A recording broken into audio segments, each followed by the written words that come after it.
Good evening, everybody who's out there. Hopefully tuned in to Comedy Flops All You Can Eat Improv. I'm your host, Creme Fraiche. This is our third virtual show as we still continue to deal with COVID-19. It's not going to stop improv. It's certainly not going to stop what we do. Our shows, if you've seen them before, are in support of local charitable organizations in our community. And tonight we are supporting Tompkins Community Actions Food Pantry. We know that in the pandemic, there's been some really hard economic situations for folks, and the Flops want to help with that. So you may have noticed just before I came on screen, there was a donate link. We're going to put that in the YouTube chat momentarily. And we ask you, if you're able to support this organization through our fundraising page, it's GoFundMe, please do so. Any amount is okay. If you are doing okay and can give a little more, that helps. We generally recommend about $5, but give what you can if you can. All right. With that in mind, everything you're going to see tonight is made up entirely on the spot. And so how it's going to work is we will prompt you in the YouTube chat for suggestions for different things. So when you get a suggestion, just type in the chat your ideas and we will incorporate them into our show. Okay, and that'll make it a lot of fun. So without further ado, I would like to invite the cast onto the screen. First up, I'd like to welcome the 1914 Wimbledon champion. Let's give a big welcome to Joe Lobb. Woo, Joe Lobb. Hey. Woo. Woo! Woo! Oh, we have a small problem apparently. I just went to our YouTube page and it says we're error messaging again. I see you guys live on my You end. do? Oh, I got us live, baby. Okay. We are live all the Good. time. Then I'm going with you guys because my computer is apparently stupid tonight. Okay, in that case, let's bring in one of the disembodied voices. Let's welcome the person not responsible for my computer troubles. Let's welcome Rigamarole.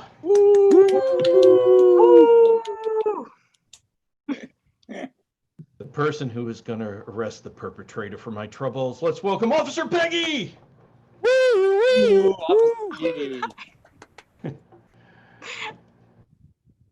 If you're hungry, you can reach out to our good friend, Hand Rations.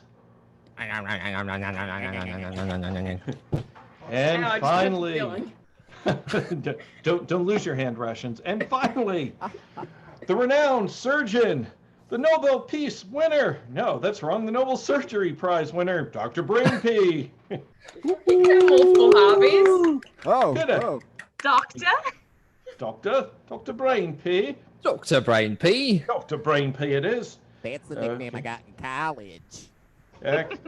X. All right, so.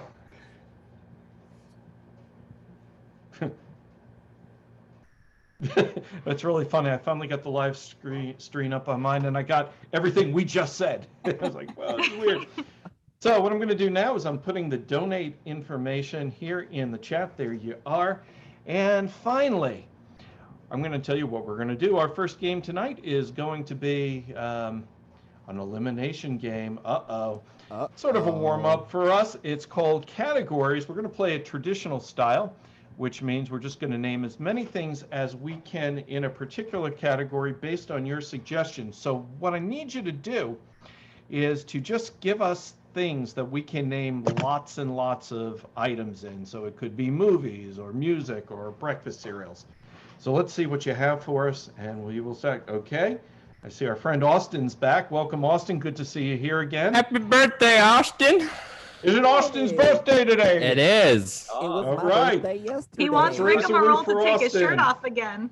Well, we'll get to that. One of these games. That was my That's birthday right. wish too. So I mean, Wait, one? Okay, so we're going to start with, Austin gave us the first one. Let's go with types of soda. Types of soda, starting with, we need an order. Let's look at the order. Same order as from when we were rehearsing, if I can find it. I start, and then you. Okay, I got it, yeah. Okay, because it's different on the screen now. All right, so types of soda, Officer Peggy. Root beer. Mr. Pibb. Dr. Pepper. Fanta. Coca-Cola. Sprite. Crush. 7-Up. RC Cola. Mountain Dew. Pepsi-Cola. Sierra Mist. Mountain Dew. Die. Oh, Die. Get her. Code Right. Red? Yeah. So as you know, if you've seen this before, when a flop dies, they die. We send them away off to the cornfield. Okay, so we need another topic. Let's see what we got. Oh, I like this one. This is from Ari. Kids shows, and I think it's to me kids shows. So I'm going to go old school Sesame Street. Am I next? Yes, I'm next. Mr. Rogers' Neighborhood. Electric Company. Hey Arnold. Steven Universe. Oh, is it me? I'm looking at Dave like it's his turn. Die! Okay. Kill him quick! Kill him quick! Die! Die! Head out of the ball game. I die. Bye. Bye. Okay. Wow, that was epic failure. All right, so just for that, mofos, I give you mythical creatures. Thank you, Riker, for that suggestion. Mythical Aha. Hi, Riker. The Basilisk. The Manticore. A chimera. Phoenix. The Young Red Dragon. Scylla. A kraken. Hydra. The Githyanki. Charybdis. A minotaur. Centaur. The Githzerai. Warm-blooded dinosaurs. A gorgon. Die. Die. Also, Open to Cody, sneak were that one those by you, all but real? They are. They live in the astral plane and wage war upon the mind flayers. Oh, well, okay then. So, let's see here. What can I... All right, here's a good one. Let's go with personal hygiene products. Personal hygiene products. Who's it to? I don't remember. Joe Lobb was out, right? It's to me. Toothbrush. Deodorant. Dove soap. Shampoo. Conditioner. Dove body wash. Shaving cream. Nose hair trimmer. Floss. Mint floss. Mouthwash. Water pick. Toenail clippers. Die. Die! Die. Die. Okay. It's down to 2. Let's see here. Let's see. We've got Rigamarole and hand rations. Let's make it a good one. There's so many good suggestions. Oh, here's a good one. This is from Ben. Let's go with Disney characters. Uh-oh. You're up first, Jess. Mickey. Minnie. Donald. Pluto. Goofy. Big Pete. Winnie the Pooh. Piglet. Eeyore. Rabbit. Owl. Elsa. Anna. Kristoff. Hans. Rapunzel, but the digital version. Yeah. The Mandalorian. Ah, Snow White. Baby Yoda. Mulan. Yeah, I don't know. Die. Die. All right. Rigamarole is our winner. Take a victory lap, Rigamarole. Take a victory lap. No, run. Yeah. Oh. You can be on. All right. So our next game is it's called Interrogation. Yes, one of our flops has done something exceedingly naughty. and we're going to find out about it. This is a game for Officer Peggy and Hand Rations, who are our interrogators, and Rigamarole is the criminal, and he's done something terrible. He's going to take his headphones off so he can't hear while we tell the interrogators just what it is he did.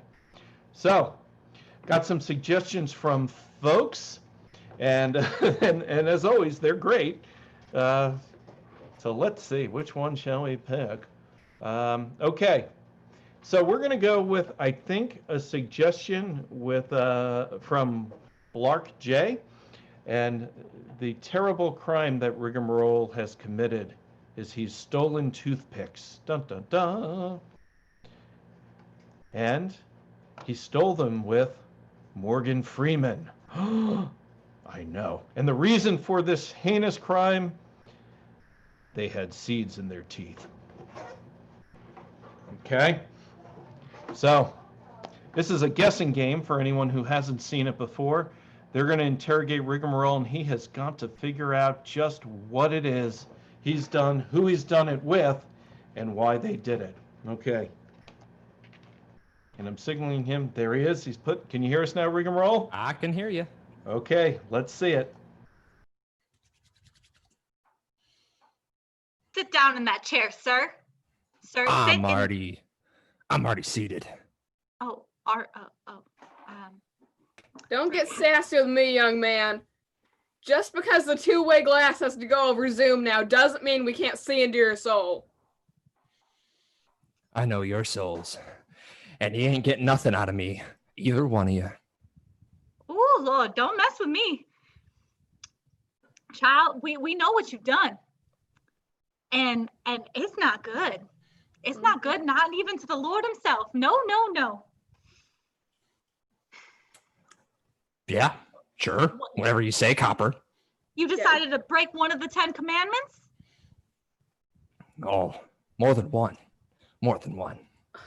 Oh, let me write this down. Mm-hmm.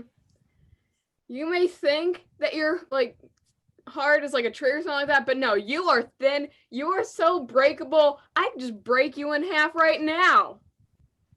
Oh yeah, I'd like to see you try. I'd like to see you try.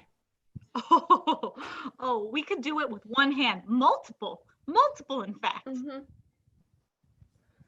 Yeah, I don't think so. I think you're gonna need more than 4 hands. After the things I've done, you're gonna need more than 4 hands to take me down. So we need you to tell us here, child. What you decide to do? Why do you think we have you in here? Huh? I think that I obviously am engaged in polytheistic things. I'm engaged in polytheistic worship, obviously.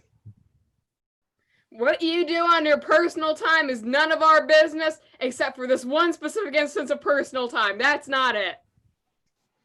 Yeah, we may be in Georgia, but that's not it. That's not it. So why would you take these? Did you need them leaving a restaurant? What'd you need? Well, yeah, typically after you leave a restaurant, you take too many mints from the bowl on the way out. Uh-uh. Let me smell your breath. You think it's mints? Your breath don't smell fresh.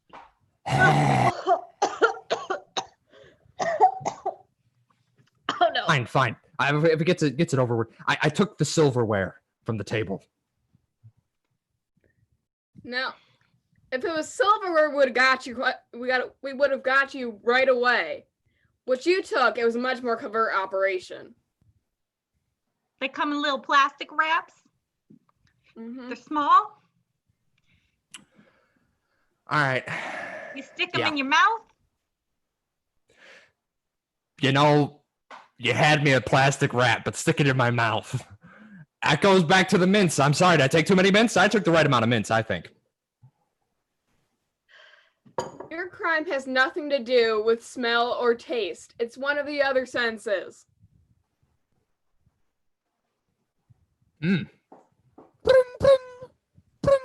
hold on, Eleanor. Oh, hello, dearie. Yes, I believe there's something really stuck in between the pieces of my fence. Could you come help me get it out again? I remember I still have the stick you used the last time when you came over to help. It's right where you left it. Yeah, you just stick the stick in between the parts of the fence and just put the little crap out of there. It's just all stuck again. I don't know who's doing it. Grandma Eleanor, can you call me on my personal line next time? I'm in the middle of something. Oh, you just tell them it's your grandmother? Eleanor, it's fine, dearie. It's fine. I just need you to come clean out my fence with the stick. Just poke them out. All right, I'll be there. I'll be there in 2 hours. Okay. Okay, I'll be waiting with cookies. Oh, thanks, Mima. All right. I got a dentist appointment at 3, so let's get this over with quick. I took too many toothpicks from the dispenser. You could say that. But you weren't alone in this crime. Oh no. Yes, Thought I was. This was an act of God. I was completely alone. Just because he played it in a movie doesn't mean make him God. So we were trying to together reenact the scene from the crucifixion, me and Mel Gibson together. We were going to do it with toothpicks. I mean, one, I would watch that at an indie film festival, but no, that is not what you did. You know, they always say that everything sounds better in his voice, but he's not here, so we have to listen to you yammer on about this crime.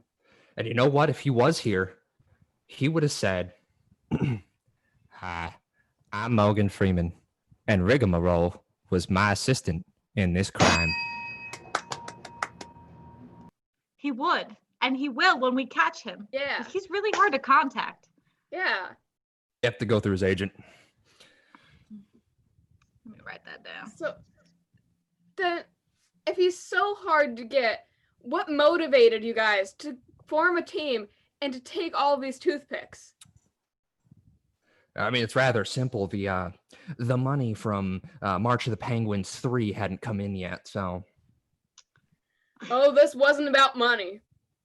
No, this was about something real small, real small that just gets under your skin, and you can't get it out any other way.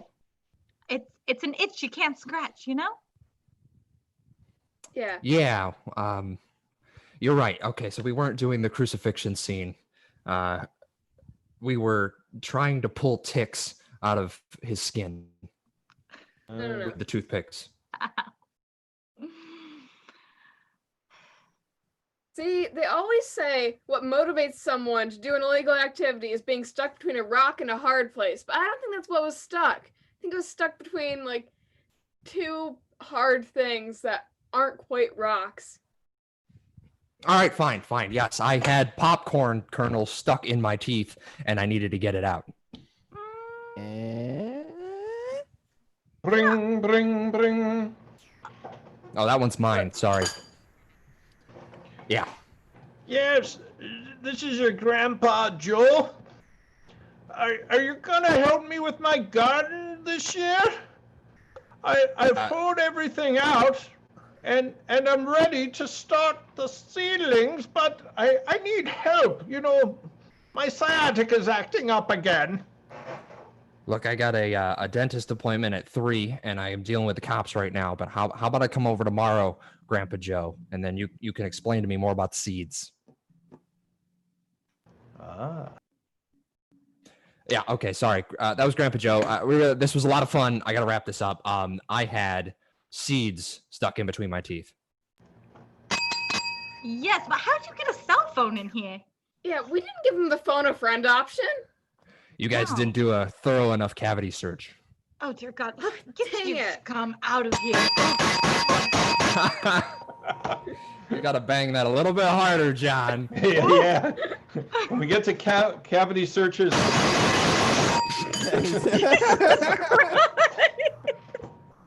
Yes. Morgan Freeman, help me. Take me away. Freeman. Oh. Okay, well, love that ending, and that's preserved for all time on YouTube. Yay, flops. So our next game is a game for Hand Rations and Dr. Brainpee, and thank you to our audience for your great suggestions. This is called Old Job, New Job, and how this game works is we have two flops. One flop is changing occupations, and the other flop is teaching this person a new occupation. So we have many great suggestions. You can decide who's teaching the occupation and who is changing the occupation. Let's see. Oh yeah, that's a good one. All right, I'm gonna choose two that I think will make for a great scene. Thank you, Riker, for sports reporter. One of you is a sports reporter, and you can decide if that's what you're changing out of or changing into. And the other one is a porn star, and I think that was, who gave us that one? Let me see. Guess we have to give credit where it's due, you know. Got to cite sources.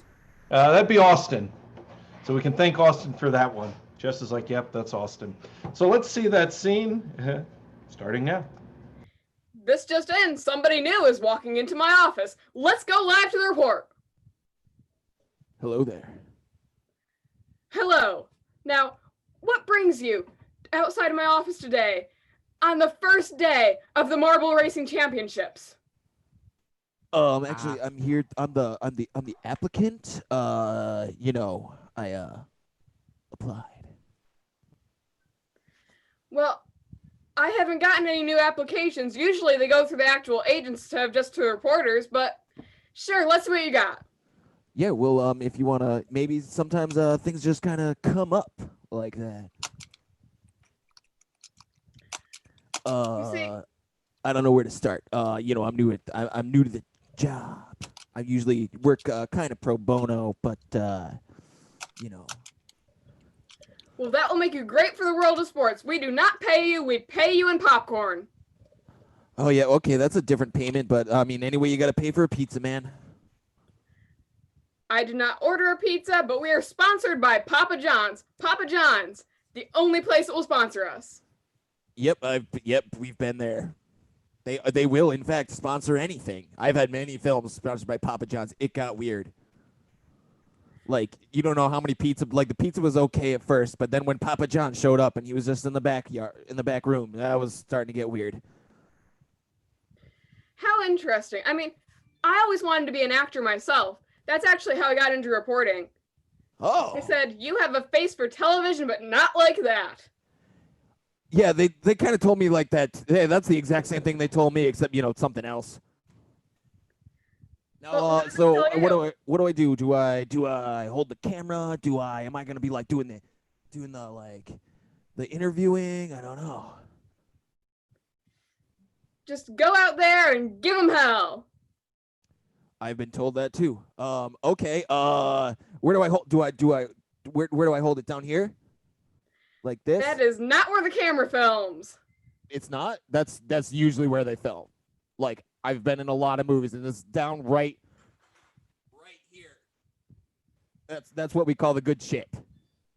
Sir, I do not know what your previous reporting experience is, but we do not like to report people's crotches. Oh, yeah, no, that's where the money is. Why aren't you reporting people's crotches? The crotches of sports. This is what we got. This is going to be our new thing. This is going to get us on the map. Crotches of sports. Trust me, I know a great cameraman. He can get that camera like practically up your butthole. Hold on. Well, mine. He's used to mine, so we're going to do it with me. All right, hold on. I'm going to go get him. Wait, do you have a phone? I don't have a phone. I left it in my other pants. I have viewers at home who are probably very concerned by this, but you can ask one of them to phone a friend for you. Viewers at home, phone me a friend.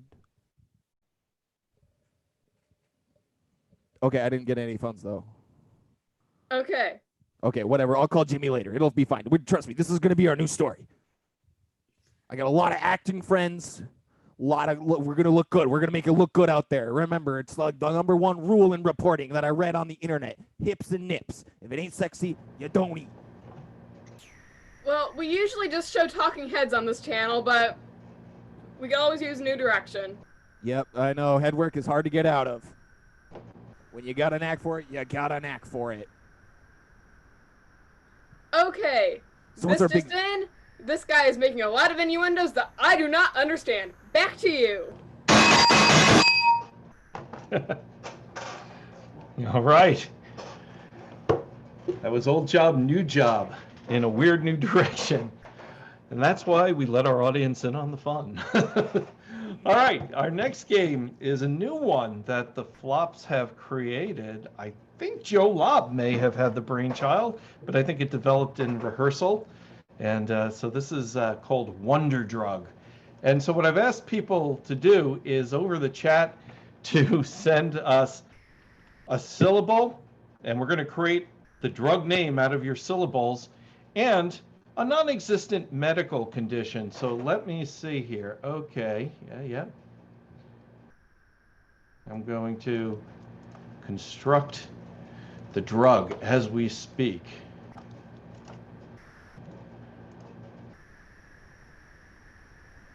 Oh, this is good. Okay. So I'm sending it out over our chat. The drug is called Jujinsagorf. Jujinsagorf, and it is a miracle drug, and it's a drug that treats that terrible condition of brain worms. And I'm going to hand it over now to Joe Lobb, who is going to run the hearing on Jujinsagorf. Well, thank you. This is Dr. Alfred Kensington. As you know, I head the FDA in Washington. And if you've been watching the news lately, you know what a terrible problem brainworms can be.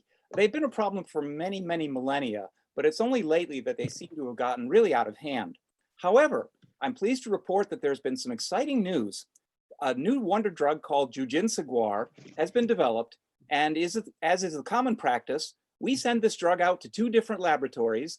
They are going to report on what they've found in investigating this drug, and one laboratory will receive a multi-million-dollar contract. The patent on this drug is good for 20 years, so there's a lot at stake here.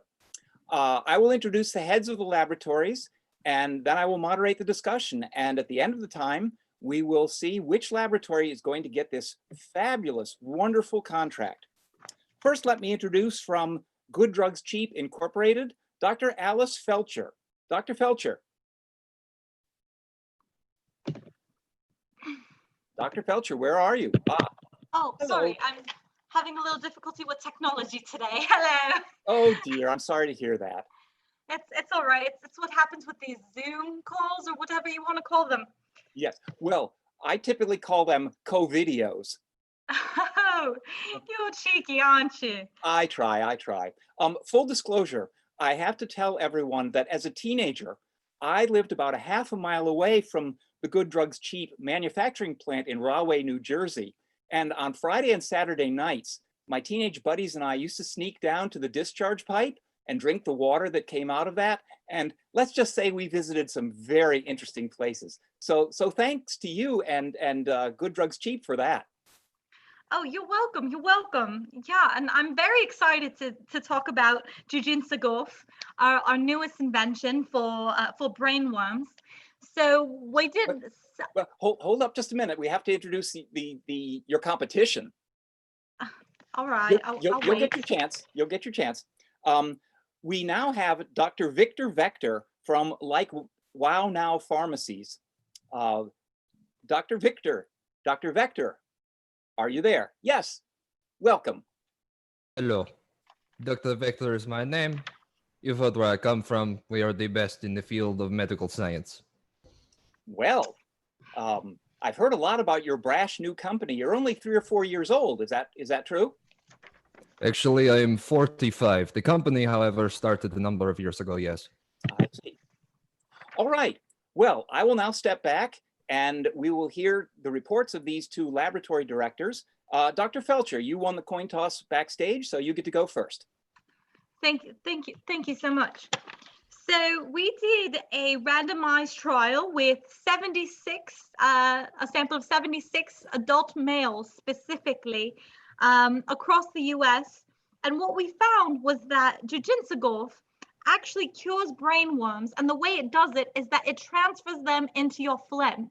So when you sneeze or cough, you're actually coughing out new worms that can then be grown and turned into this new vaccine that we've developed. It's very exciting, a little gross, but very exciting. That does sound exciting. I'm a little concerned as to why you only used males. Is this a sexist statement that females don't have brains? No, in fact, it's that the female brain is so powerful that the brain worms are not able to infiltrate. And men really like to do, what do Americans call them? Loogies? And so we found that to be the most effective way of ridding them of these brain worms. Well, thank you very much for that interesting report. Dr. Vector, what did you discover in your lab? Yes, we have also discovered the same, that women are not infected with the brain worms. It's completely understandable. However, we have discovered that Jujinsigorf, if used in the manner discussed by my competitor, results in flaccid hand syndrome, which just leaves your hand just flopping in the wind. Can't do anything with it. It's not paralyzed or anything. It's just like a sleep. So you just can't pick things up or move things around. It's a sad situation. And this is bilateral. Yes. Oh. Yes, it is. Oh, that's the worst case of all. So we've devised a new disturbing. method of activating the main ingredient, the active ingredient in Jujitsu Dwarf, by injecting it directly into the brain using a very long needle. That doesn't sound pleasant. Woo! If it ain't my two funny friends, damn old sass people. Excuse me, who are you? Hi, I'm Jeremiah Craig, and I'm a new. I'm here for the thing. Hey, you remember me? Hey, Victor Vashuda-Foo-Foo. Yeah, I'm here for the jujitsu class or whatever that I've been doing for like a week. Sir, this is not an appropriate forum for you to discuss personal matters with one of our doctors. Whoa, hey, no, I'm just here for jujitsu. It's fine. I'm here to do a little whoop ass, you know. Whoop. He is one of the test subjects from my laboratory. He thought he was signing up for a Brazilian jiu-jitsu tournament. When he showed up, I said, hey, let's test him for the brain worms, and he surely had it. And I mean, I was like, hey, I love worms, I love fish, and I probably got a whole bunch of ones. Was he like this before? I did shoot a new worm up my nose, like when I was a child. I've actually seen this a couple times in our trial, that the injection of Jujinsigorf can elevate the male personality so much so that it gives them almost like an ADHD reaction. No, he was like this before, I assure you. I think he did something with his brain. I don't know. I remember you too. You remember I did the record-sized loogie. You remember I showed it to you? I put it on a plate, and I was like, hey, look at my big old loogie. You like my loogie? You like my loogie? I think it's the biggest one yet. It was a record, personal record. Sir, please. I filled the cup with that.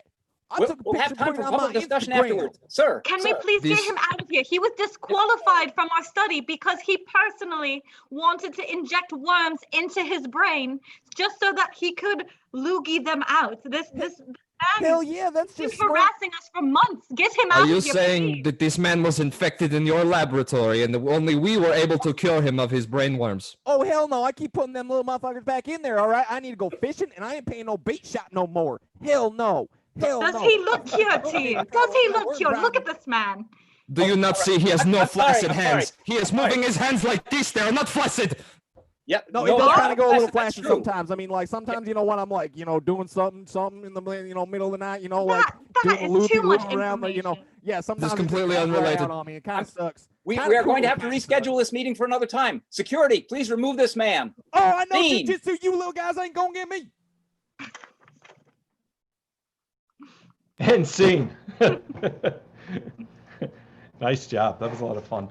That's a new game. Hope you enjoyed it. If you have any comments, you can certainly leave them in the YouTube chat. One of the things we're finding in COVID-19, since we can't be physically together, we're just trying new things that might work in a digital space, and that was one of them. And it's eerily close to reality. So what can I tell you?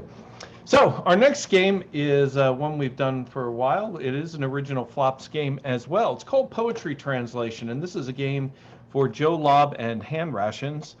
And how this game works is Hand Rations or Joe Lobb, they can decide who's who, is a famous poet from outer Slobovia. And actually, I think Hand Rations, you're going to be the poet. Okay. And Hand Rations is going to share her Pulitzer Prize winning poem. The only problem is she, of course, is from outer Slobovia and doesn't speak a word of English. But Joe Lobb here does speak outer Slobovian, and Joe Lobb will translate her work for us so that we can all really enjoy it and have deeper cultural appreciation for the fine people of outer Slobovia. Please, I give it to you. Let's have some applause for our poet.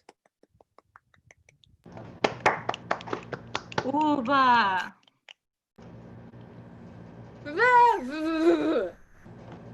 When I first came to this country,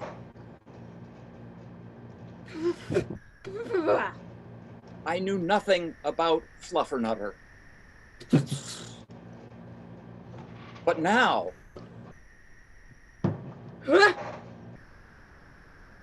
I have discovered the very many possible uses of Fluffernutter. You can use it to put on your paper airplanes to make them fly better.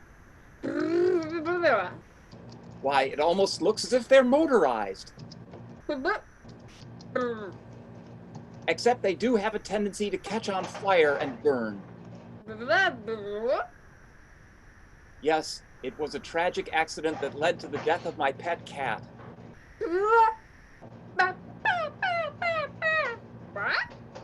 She was minding her own business, and I launched a Fluffernutter airplane, and it caught her right on the left ear.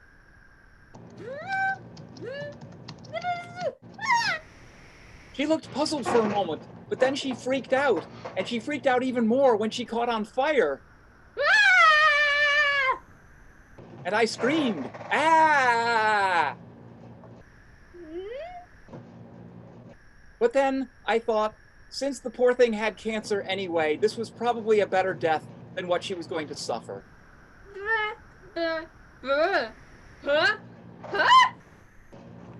And ever since I've had those thoughts, her ghost has been haunting me, and I have terrible, terrible nightmares. I don't know. In fact, I think her spirit is clawing at the wall in the room next door, trying to get at me. Help me, help me. Please, this is a terrible situation. I need to go back to Slobovia, where there is no Fluffernutter and there are no ghost cats. In fact, I'm so very grateful if you would send me money for a ticket. I hear you have this GoFundMe thing. Yes, I would appreciate all donations, whether they're in Slobovian currency, the blant, or in American dollars. I'm not proud. No. And once back in Slobovia, I will be eternally grateful to you all. I may even buy a new cat. And life will be good once more. I cannot wait. This situation is too difficult for me to bear. So I thank you in advance, and I send you best wishes in utter Slobovian. That's not translatable, I'm sorry. Well, wow, I'm blown away. It's interesting. I didn't realize that outer Slobovian poetry is so much like a pledge drive. So that's good to know. It's important to have cultural appreciation. So that's excellent. I feel enriched. Our next game is a game called the alphabet game. So on the chat, I've asked folks for a random letter of the alphabet and a relationship. And so let's see what we've got for relationships. As our suggestions, we've got plumber and plumber's brother, roommates, siblings, spouses or ex-spouses, lab partners. We've got murderer and murder victim. That's a good one. Two people who wore the same costume to a party, neighbors, and I think what might be my personal favorite, doppelgangers. Yeah. So for our scene in this game called the Alphabet Game, we're going to have a relationship between the two flops that will be Dr. Brainpee and Officer Peggy. And they're going to do a scene about being doppelgangers. And how the Alphabet Game works is they're going to have a conversation, and each sentence must start with the next letter of the alphabet. And their goal is to get through the whole alphabet in 90 seconds. And I will time them and let them know when, if they fail. So No faith. No faith. yeah, we'll see if you can, in fact, beat the clock. So let's give you a letter to start with. We have lots of suggestions. We're going to start with the letter J and begin. Doppelgangers. Just because you've put your hair down does not mean that you no longer look like me. K. What? Like, that's all you're going to say? Just K? Meh. Ha! No. I do not sound like that. I'm articulate. Oh, you kind of do. Please. Quit just like acting like you're just better than me at doppelganging. Right, Rudy, right. You're just the god of all doppelganging. Sarah, I swear to God, if you do my doppelganging again, they'll be held to pay. Too bad. I'm better at it than you. Doubt it. Very much better because I can English. Whatever. Exactly. I win. Thank you very much. You wish. Zelda said that I am so much better than you in bed, so I think I win in that department. As if Zelda and I have been talking all the pillow talk all the time, and she says I'm the best. But are you, though? Correct, I am. Dude, you really need to get a life. She couldn't even tell the difference. Exceptionally. No, it was exceptional. That's what she said. Forget about it. You don't know what you're talking about. Did you even put it in the right place? Good grief, I tried. There was like options. I don't do well with divergent paths. I get confused. Just give it up, man. Just give it up. Okay. They ran the alphabet, and let's see how they did. It's going to be backwards for everybody, but look. Uh-oh. Oh, it's... 1 minute and 46 seconds. Come on. I don't know. Come on, Flops, should we give them the challenge of doing it backwards? I don't know. Please. Yeah? Yes, please. Okay. So they are going to continue the scene, but now they are going to work backwards from Jay, and we're still going to give them 90 seconds and see if they do better backwards. Starting now. Geez, could you just get off my back? I don't know, man. I don't know. We've been at this for years. How long exactly? Are we tallying it? Give me a break. I don't keep track of everything. For fuck's sake. I mean, how are we going to be doppelgangers? We're not keeping track of everything. Every time you get stressed, you start swearing at me. Damn it, I know. I'm stressed. Can't you just calm down? I think that's your problem. But wouldn't you think I'd calm down if I just could? Am I your therapist? No. No, Zelda is my therapist. Zelda is my therapist. The one Yeah. we're sleeping with. Yeah, I think that's unethical. Extremely, but here we are. Why do we keep going in circles? Voraciously, I don't know. It's just keep I going. think you do know, you just don't want to tell me. Totally, I don't want to tell you, actually. Yeah, you're right. So I'm really sorry. I just want to be you so bad. Right, I mean, I want to be me too. I think I'm pretty cool. Quit it with the act, man. Please, this is all an act. We're doppelgangers. Oh my God. I know, but can you be real for like 1 second? No. Man, come on. Like, no. Okay. Just go on, man. Yeah.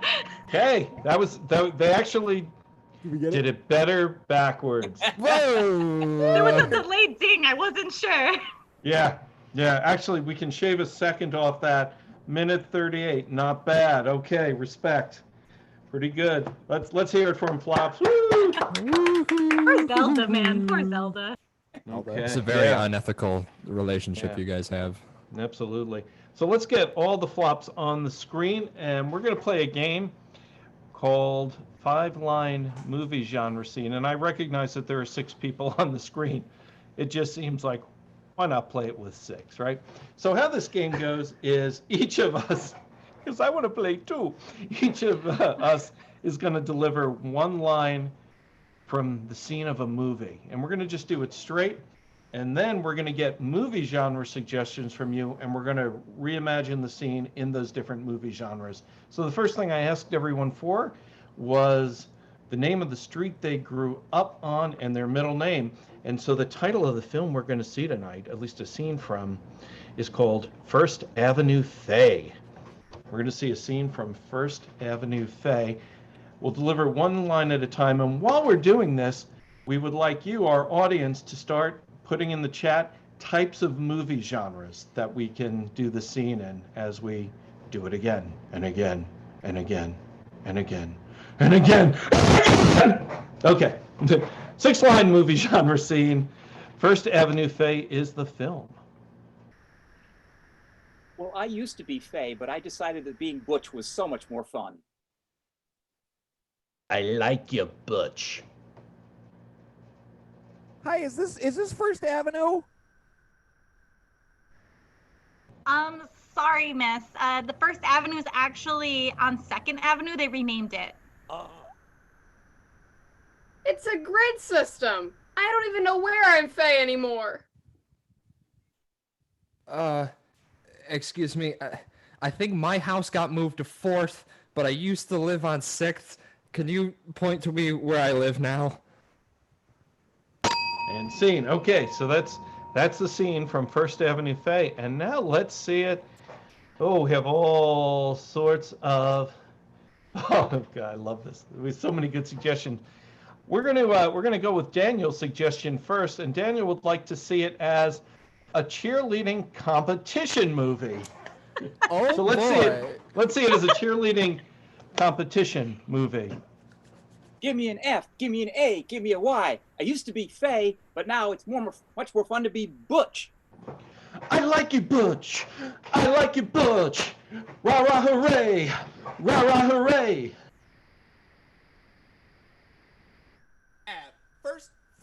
First. No, you second. Go. You second is now first. Ladies, it's a rhythm system. I don't even know why I'm cheering anymore. Where do I live? Oh, where do I live? I used to live on 5th, but now I think I moved to 4th. Yeah. Okay. Extra summer fun bonus points to Rigamarole for the kick. All right. Oh, you want Let's- kicks? Oh, we can kicks. Got kicks all day. All right, let's see it as, oh gosh, these are great suggestions. Ben suggests it as a political thriller. I like the nuances. Let's see it as a political thriller. Well, I was once a member of the Faye Party, but I discovered that I did not line up with their principles, so I joined the Butch Party instead. It's true, and we like you, Butch. God damn it, is this first stab or not? We need the zoning done. Second is now first. I was never here. It's a corrupt system. I don't even know why I'm in politics anymore. They say they'll play you on 5th. What they really mean is they'll play you on 4th. And that's right where I live. Scene. Okay, let's see it as. That's an interesting one. I like that one. Okay, Austin. I'm going to use one of yours, but I'm going to end with one of yours because it's kind of brilliant. Let's see it as a spaghetti western. Oh boy. What is spaghetti western? Italian, Doesn't matter. baby. Italian Western. Think like the good, the bad, and the ugly. All right. The banjo with the strings of spaghetti.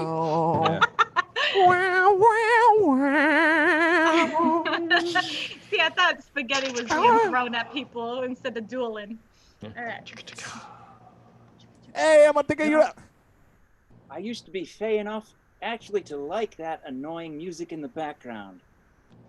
But I grew up and I decided that butch was much more my speed. So I'm butch now. Why are you making me call you Butch? Think you might have stumbled onto First Ave.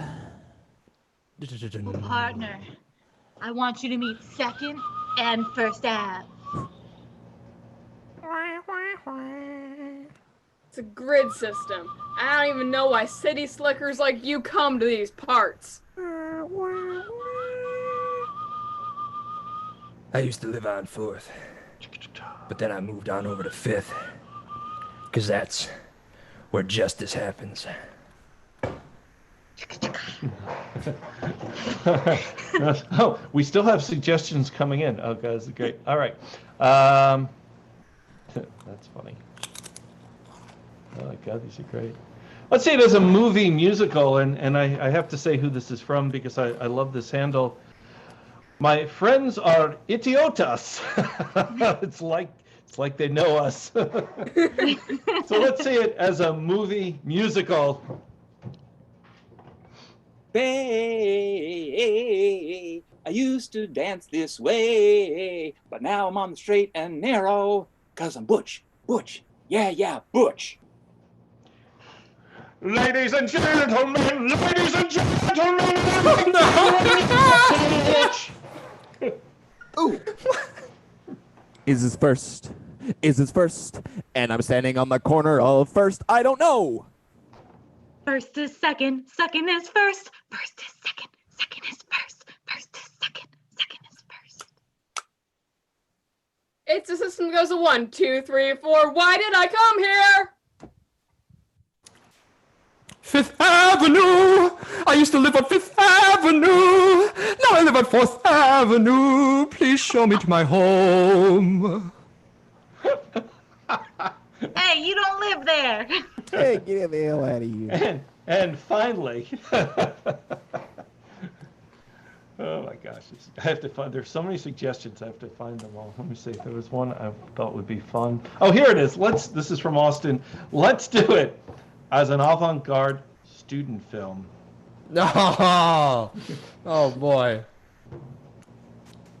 day was my way, but now no more. Butch, butch, butch, butch, butch, butch. I like it when I call you Butch.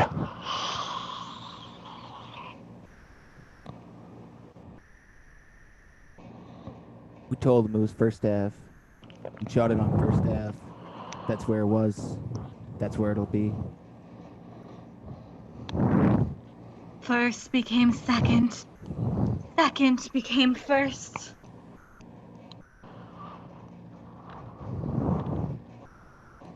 It's a grid system.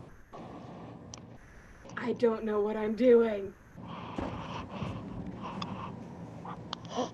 When they moved away, they said I was supposed to move on down to 5th Avenue, but I preferred 4th. And see. Got a nice look at you there, John. Yeah. I'm ready to make this movie now, guys. Yeah, I'm in. I'm good at making really bad student films, so I'm your man. Rest of the show is just this movie. That's it. It's just going to be the insides of our mouths the entire time. Guess that's the kind of twisted people we are. So this is the time of the show where we take a short break. So we're going to take a brief intermission. I'm going to put up the slide to donate. Thank you to everyone who has so far. If you haven't, if you can, right? We're going to help keep people fed. That's our goal tonight. And we'll be back in 5 minutes with the second set. Lots of fun games for you, so don't go away. We'll be right back. Fifth Avenue. I used to live on Fifth Avenue. Hey, that's me. Oh, what? This That's is my so name. meta. Oh no, there's more of us. Let's see. Time to Ooh, look your John what Smith. is your John, password? we're logging into your Facebook now. What's going on here? This is exciting. All right. What are we gonna see? Is it not your second tab? Can he hear us? I hope so. Hello. John, can you hear us over there? I guess not. All right. That's okay. Let's see. This is the bonus material. Flop random commentary time. Look at this. I What can't. we'll do next. Spoiler alert. This is the set list. Oh, everybody knows. They know what we're gonna do. They saw Moonman on the list too, and he's not even here. Whoa. Spoilers. All right, here we go. All you can eat virtual improv to benefit TCA Food Pantry. Hey, There look, we it go. says I'm going. I don't think I'll go. Stay home that night. And that's how you do it when you shut down the original slide. Oh. Isn't it on the second, like, isn't it your second tab? Next to the video? Yeah. Yeah, that one right In there. Oh, you between can't the see me. Water Boys and YouTube.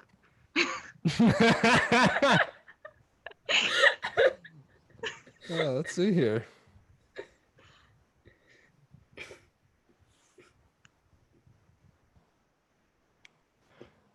For everyone that's at home wondering, the Waterboys are a Scottish-Irish folk rock band formed in Edinburgh in 1983 by Scottish musician Mike Scott. The band's membership, past and present, has been composed mainly of musicians from Scotland, Ireland, and England. Mike Scott has remained the only constant member throughout the band's career. You may know them as from their lyrics and arrangements that reflect Scott's current interests and influence. The latter including the musical sensibilities of other members. Wickham, in particular, he had a tremendous impact on the band's sound after joining the group. In terms of arrangement and instrumentation, rock and roll and Celtic folk music is the composition. They've played the largest roles in the band's sound for years. Literature and spirituality have played an important role in Scott's lyrics as well. Other contributing factors include women, love, punk music, DIY ethic, the British poetic tradition, and Scott's experiences in Findhorn. And those of you who are interested in Findhorn, this is something that I also pulled up another Wikipedia page for. That's a Scottish charitable trust registered in 1972, formed by the spiritual community at the Findhorn Eco Village, one of the largest intentional communities in Britain. And an intentional community, in case you didn't know what an intentional community is, a planned residential community designed from the start to have a high degree of social cohesion and teamwork. The members of the intentional community typically hold a common social, political, religious, or spiritual vision, often followed by also following an alternative lifestyle. I just realized that the break is going to end soon, and I have to urinate, so I'm going to step away, and you all enjoy the break. And you realize you've just transmitted that you're going to urinate, which is part of the fun of halftime when we leave our mics on. This is the hardest I've laughed in the whole show. Yeah. Hey, wait, that's not good.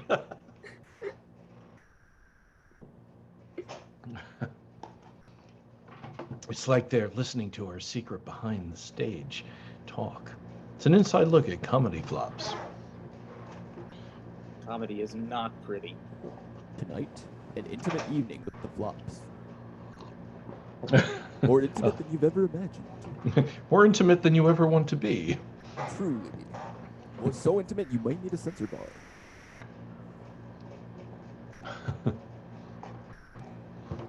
We'll start in one more minute for anybody who's out there.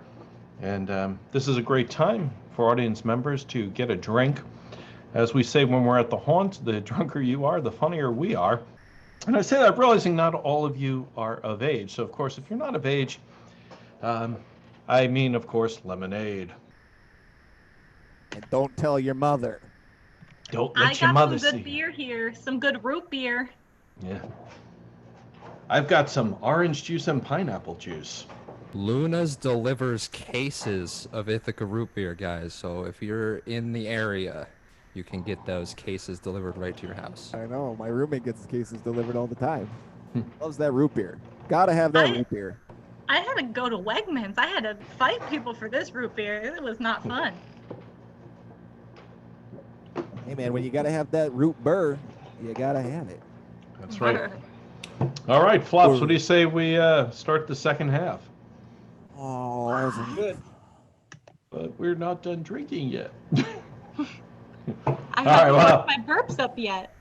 I know. So, audience who's still listening, for the next game, we're going to do something called Worst Thing You Can Say. So, think about situations where you wouldn't want to say something bad. And I'll put that on the chat in just a moment.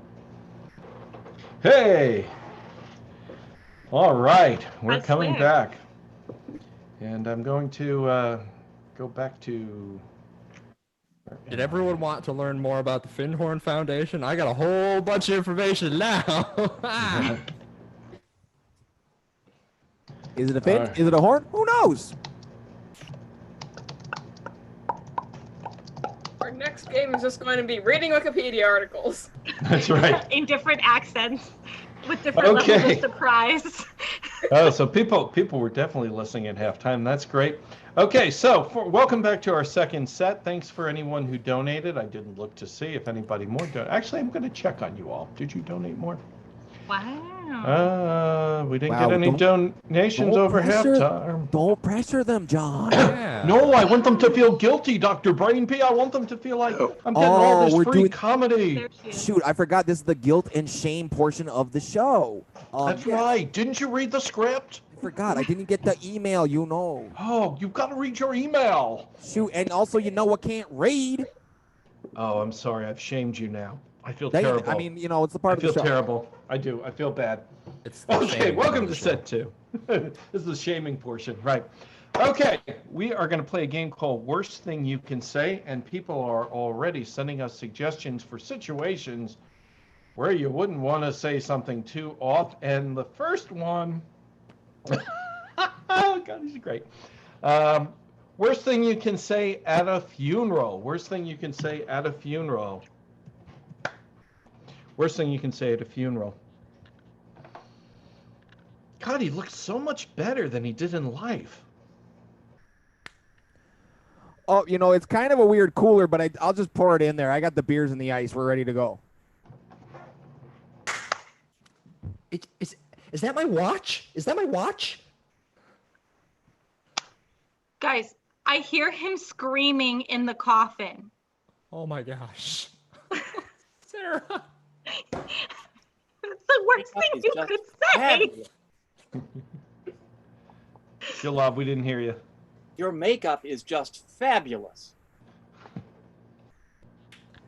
All right, folks, let's wrap this up. We got a bar mitzvah in 20 minutes. I swear, she was always this cold. Looks awfully comfy in there. Let me see if I can squeeze myself in there. So, all right, who's ready to catch the bouquet? Oh, no! So as I was saying before we were so rudely interrupted, can I interest you in some term life insurance? Oh. Guess where they put Grandpa's fountain pen that he wanted to be buried with? You know, this wouldn't have happened if you just reposted my chainmail from 7th grade. Oh.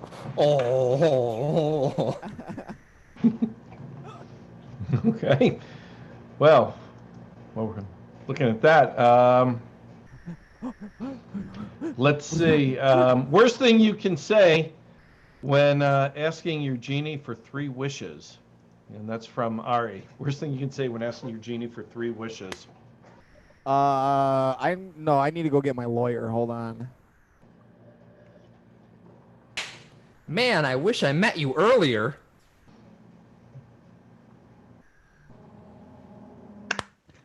I wish I knew where your accent was from. I wish you would rub my lamp just like this. Oh. I wish you could tell me what Robin Williams got wrong.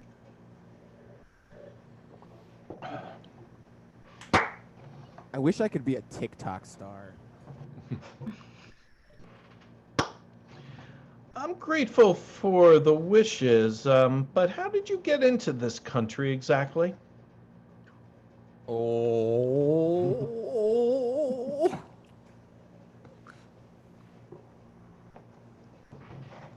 Okay, pick a different one. Dr. Brainpee, you got one? I didn't know. I was just gonna say, I Wait. wish I wasn't so sweaty.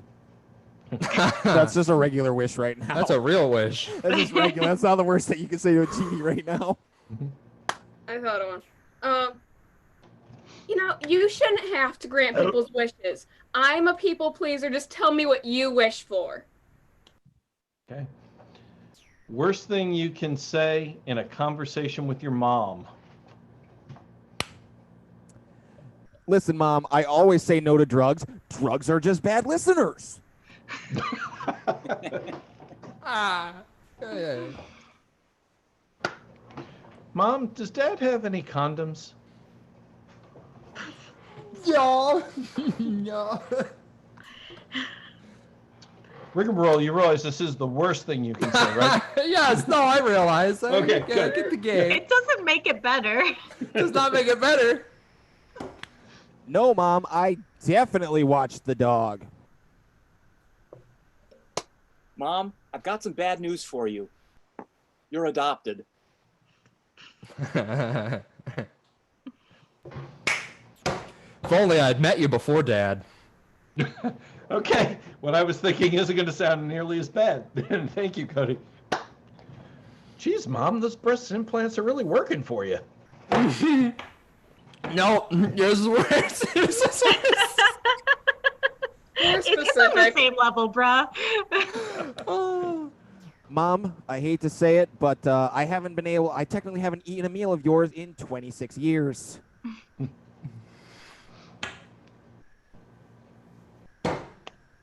Yeah. Mom, I know Grandma cooks for you. It's okay. We all know. All right, let's see. Here's a good one. Worst thing you can say while volunteering at a retirement home. Ooh. God,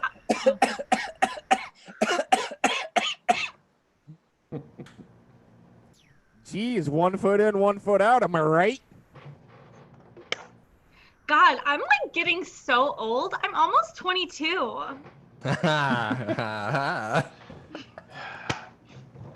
Tick tock, tick tock, tick tock, Mrs. Johnson.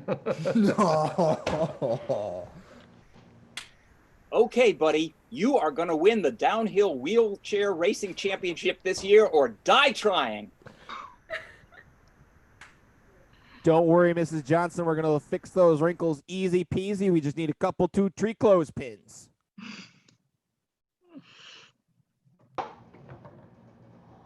I'm not the orderly.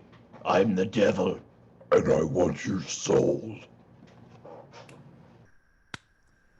Hey, Jimbo. I'm trying to set up an orgy with for all you guys, the regulars. The password is orgy.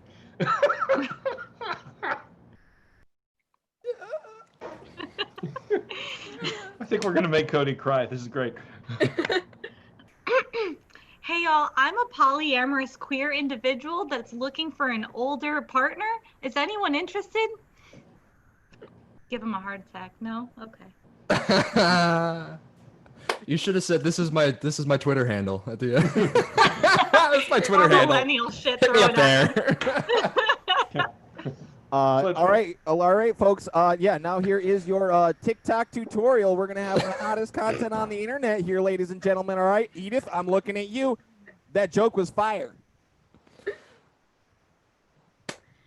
Hey, Mrs. Johnson, I noticed you have a Bible next to your bed. Are you studying for that? Oh. Okay, this is one that I know we've never done. Advertising campaign for a children's toy. So maybe a pitch. All right, I know it looks like it, but does not go where you think it does. New from Parker Brothers, hide the salami. Do you hate your parents? Here's 15 tiny toys that you can swallow. Good news, everybody. Fatalities are down 48% from last year. Oh. Realistically, it's just a dog toy, but man, the way it gets the kid to run around the backyard, you will never live the same again. Now from our sponsor, R. Kelly. No! No! Too soon. It's baby cocaine, new from Mattel.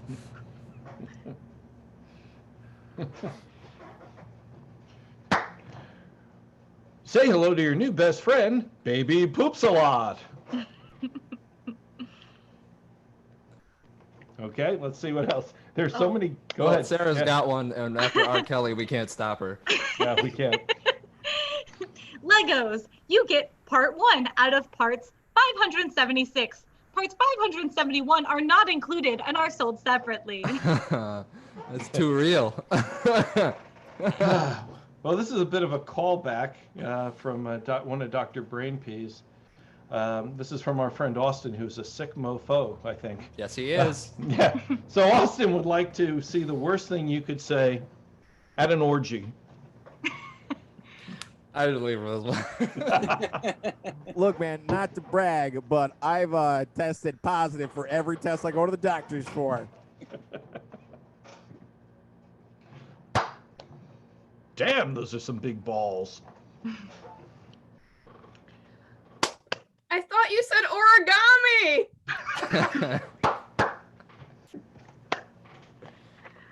Jimmy, I brought you a casserole. Jimmy, is that you in between all of those people?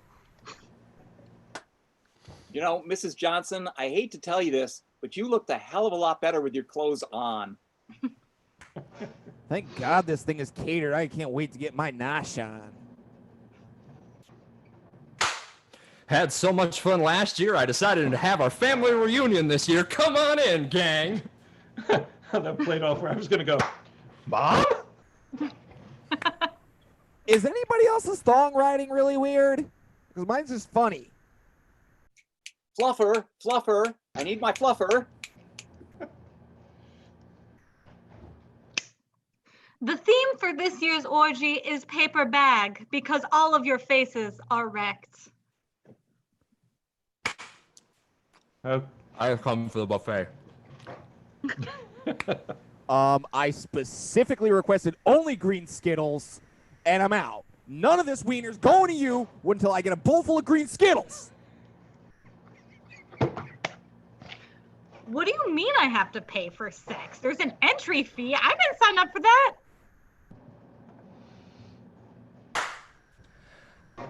I heard a whole family was murdered in this house.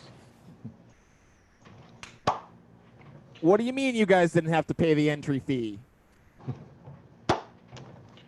Hey, Cody. Nice penis. Why am I in the scene, John? Don't put me in here. I want to You're be in in there, the and so scene. is John's mom. There's no going back. Cody, Why you am I brought- here? No. Cody, you brought the dong bags, right? I specifically stop- requested the dong bags, Stop Cody. putting me in the. I'm not there. Okay, I'm not. You're in the The Wise fantasy. Boys is an Irish band. That's true. I was looking at that earlier. Okay, I'm gonna spare Cody. I had to do it. The worst, You're and an finally, Irish band. Gosh darn it. the worst thing you can say at a bris. Had so much fun last time. I invited the whole family. Come on, Finn, guys, get your clippers. Oops.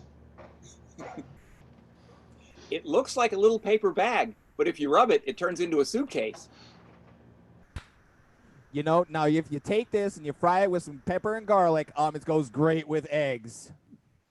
What? No. Yeah, mine was, I'm gonna just say it anyway. Can I eat it?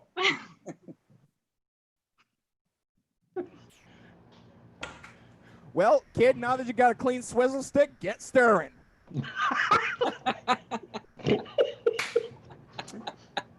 I think for your son, we mixed up the bris and the bar mitzvah. I think for your son, we mixed up the bris and the brisket. I just want to say that it is totally unfair that men get a bris or boys get a bris. What about the women? Where is the equality for the women? We don't want it. That's right. Now, my hands might look a little shaky, but trust me, just wait for me to get to the rhythm of it. I'm just gonna get it in the motion. I'm a 45-year-old man. Can you do mine next? And scene. I was gonna say, mine grew back. How do I reapply? Yeah, we're mind melding, man. This is terrible. We may see Cody actually die on camera. I don't want to see that. We're killing Cody, him you didn't do the softly. good. You didn't do the good hand death like. That's true. So There it is. we'll officially ring the bell to give Cody life back. And that's worst thing you can say. Ooh. God, I haven't laughed that hard. Bunch of sick bastards. So, next game is called Foreign Movie Dub. And this is a game for, let me see here, Hand Rations and Joe Lobb. They're going to be our actors. But since it's a foreign movie, the voices are going to be provided by someone other than them. And so the voices will be provided by me and Officer Peggy. So Officer Peggy and I are going to go off camera. And I asked audience members for suggestions. And I asked them for the name of a childhood pet and a place they'd like to go on vacation. And we're going to meld that into a title of some kind. So let's see. Let's go with Costa Rica and Buddy. Costa Rica Buddy. The name of the film that we're going to see a scene from, translated, of course, is Costa Rica Buddy. And Joe Lobb, if you could mute your mic, please. Grazie. And let's see that scene from Costa Rica Buddy.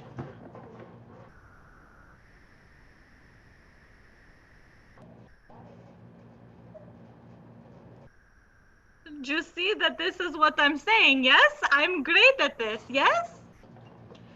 You look not that great. A little great, but meh. I'm sorry. Do you think I'm not that great because I'm short and you're taller than me? Well, of course. Duh. Of course I do. I can't believe this. This is a highness country. I cannot stay here any longer. Forget it. Oh, you take it too seriously. We have a wonderful sense of humor here.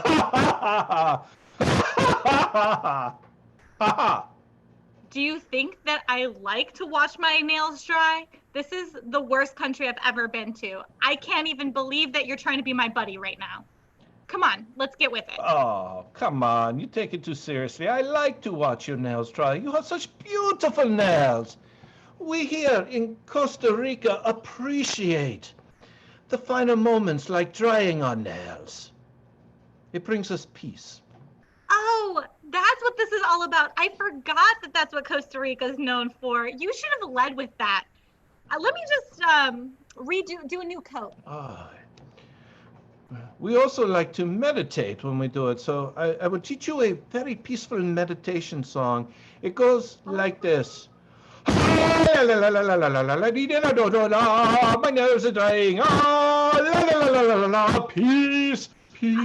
I can't understand the sounds that you're making. I'm actually deaf in this ear. Hey, madame. Okay. Can you do it slower and articulate why it matters? Okay. It matters because we want you to be peaceful and slow down your heart rate. Oh, see, I got bored and I started making sand puppets over here. This is really not what I signed up for. Can we go back to the nail painting? Because that was working. Yes, the nail painting. It's always you Americans. It's always about the nail painting. Paint my nails, paint my nails. Next thing, it's give me a Brazilian, but paint my nails I mean, first. what do you think I'm paying you for? To do things that are culturally relevant to Costa Rica? Well, I thought, but I don't care. It's your money. It's your money. I do whatever you want. It's fine, just as long as you pay me. Well, about that, I'm actually a poor American student, and while I'd love to make it rain, I just can't do that right now. So instead, I'll just take pictures and give them to you as money. No. You don't understand how we do things down here. You see, if you don't pay us for the service, we cut your throat. I have a really beautiful neckline that I use for my fashion model life, and so I think it's way more valuable. Duh. Well, not to me it isn't, because if you want to give me your neck, I can trade it and put it on my neck, and then perhaps I can be a fashion model and look beautiful and get paid.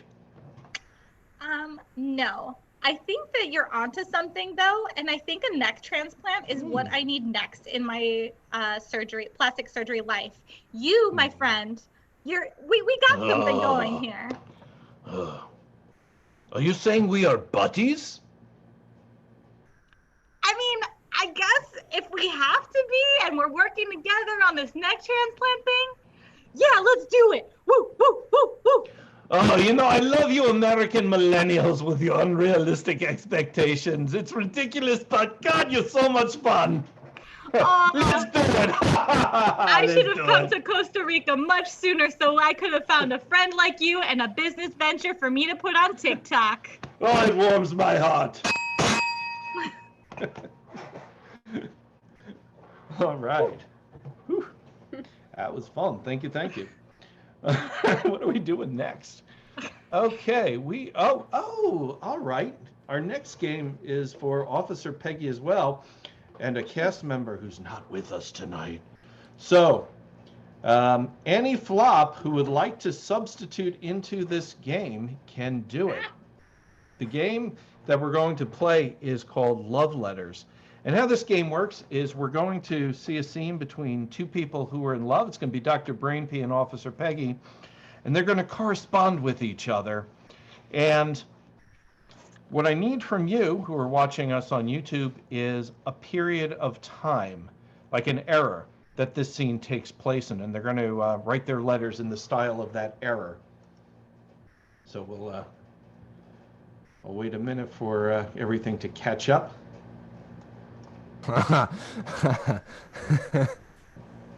Would you like for chuckles? Sorry, headphone people. All right. Oh, lots of sorry, good. headphoners. Okay, we're starting to get a couple of suggestions. We've got Victorian London, medieval. This one's kind of fun from Hannah. Nuclear aftermath. It's like the kids screaming in the Sonic Theater of this comedy show. Talking about your mic, John. Yeah. What? Am I loud? No. When you yell, there's a lot of distortion, my man. Good. That's how I like it. We've got Like the 20. it crispy. That's right. Well, It turns into a roar. Yeah. Like my audio crispy. Okay. That's right. Like I like my bacon. All right. I am going to go, wow, lots of great suggestions. I'm going to go with Hannah's suggestion. And this love letter scene takes place during or after the nuclear war. So it's nuclear aftermath is your scene. And I will just do some light guitar accompaniment for you.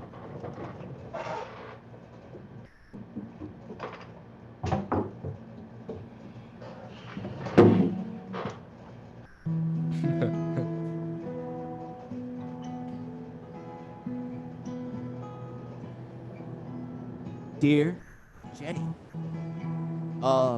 it's awful lonely out here in the harsh wasteland that we now live in. It's kind of cool. I can see the sunset like every day, but that's because there's nothing in the way of it, and it burns a lot actually.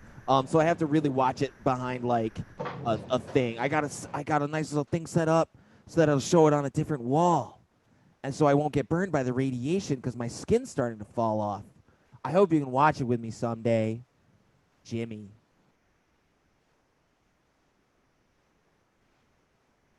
Dear Jimmy, I hope this is legible. The light from the nuclear bombs wrecked my eyesight. I don't know what exactly you said, but I could smell you on the paper. I wish you could help me and guide me through this radioactive wasteland. A chunk of my hair fell out yesterday. I thought you might like it. Miss you, Jay.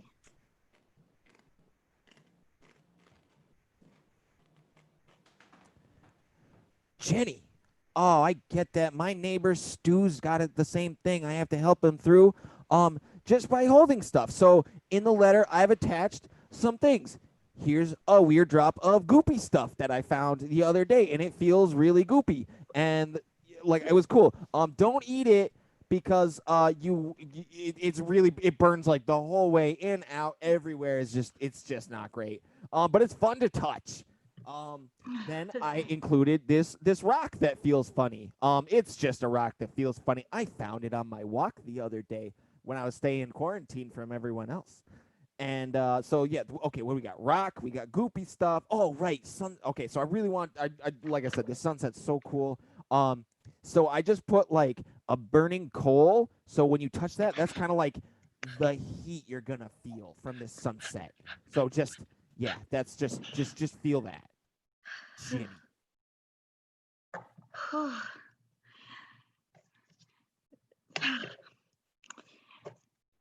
Dear Jay, who the fuck is Stu?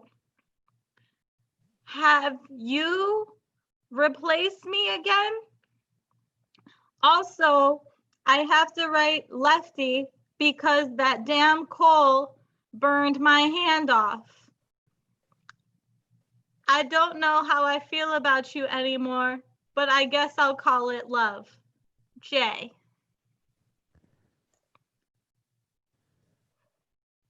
Jenny, I know exactly what you meant. You said, I just don't know how to feel anymore because our love's burning so bright hot, it burned your hand off, and I love that.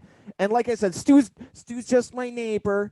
I mean, he walks around in the nude, but that's because his pants burned off in the explosion. Just his pants, luckily. His pants and his wiener, so it looks really weird. Trust me, just don't want it. But hey, like he kind of wanders around, and like it's not like Bloomingdale's is open. You can't go buy new pants, you know. I tell him that all the time. Be like, hey, Stu, go to the department store, buy some pants, just go right down there, like, regular people before we just like are here and not in our like wire shacks. Yep. There turns out I didn't realize this, but watch out for a ravenous radioactive band of chickens that's just running the plains. We had to fight them off with sticks yesterday, which was fun. Except I got pecked pretty bad in the leg, and that's just not looking good. It's starting to go a little green. I don't know if that's from the chickens, the radioactiveness, or infection. So we're gonna find out. Stu said he's not a doctor, but I keep trying to get him to do doctor stuff. So we'll see. Jay. Dear Jay, I hope that you befriended the chicken because chickens don't mean to harm you, even if they're radioactive. I'm sorry to say that I found someone else. I found a doctor who cured my vision and replaced my hand with someone else's through this new fusion. he talks about going underground into an underwater world. They call it Bioshock or something like that. I'm sorry to leave you in such a dire state, but you will always be the best D I've ever had. Love. Just kidding. Just Jay.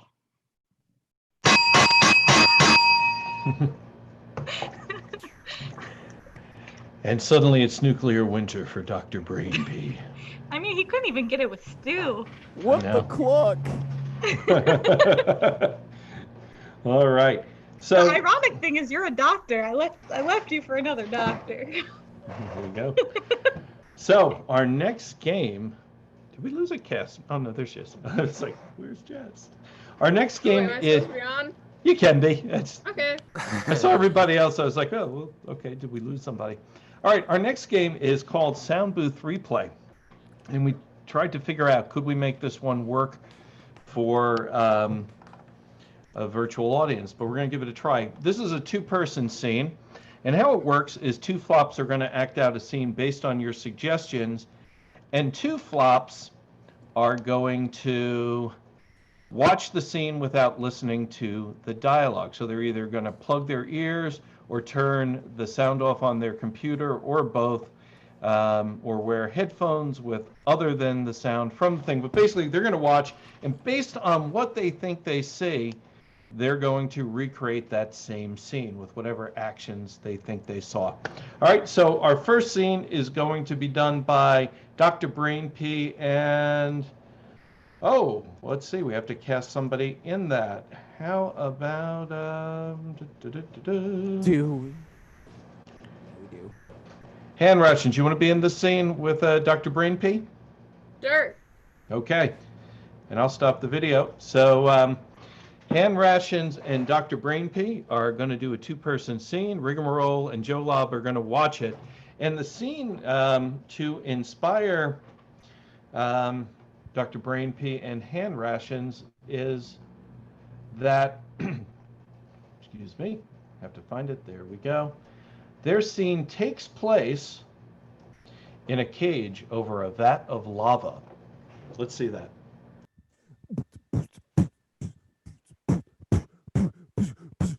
Isn't this so much fun? No.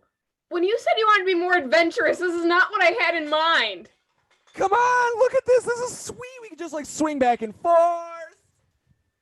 No, Look at how much fun we're having. if we hit the wall, This is incredible. I don't want to swing into the vat of lava. Oh, wait. I mean, we're not going to swing in it. There's a chain. Like, look at that. It's like maybe an inch thick. I don't know. Maybe. Yeah, but chains, they're like 2 steps above ropes. It goes bunch of toothpicks taped together, Okay, ropes, yeah, right. then Rope. chains. Well, And well, I a just bunch of can't toothpicks do taped this right together now. is how Ben Franklin wrote the Declaration of Independence in here. That's how he did it. So, swing. Wait, really? Why isn't there a plaque about that? I really think that they should have like a plaque just on the cage. It says Oh. such a historic monument. Yeah. No, I don't know. We should probably contact. Yeah, that's maybe we should write a little thing. Be like, hey, put a little thing on here. But Okay, then let's get out of the cage and over to the White House, and then just Okay. demand that they put a plaque in this random cave. So we swing the cage all the way to the White House. Like we're gonna get the nice momentum. We're gonna snap the chain, and we gone. She gone. I And then we're don't gonna think smash. the chain is long enough, but It's Sure. fine. It's physics. It'll work out great. It's like a trebuchet. okay. Well, I don't know French, but that sounds promising. Let's go.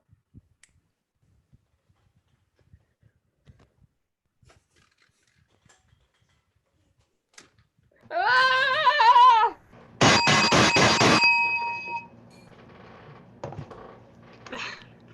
That bang is loud.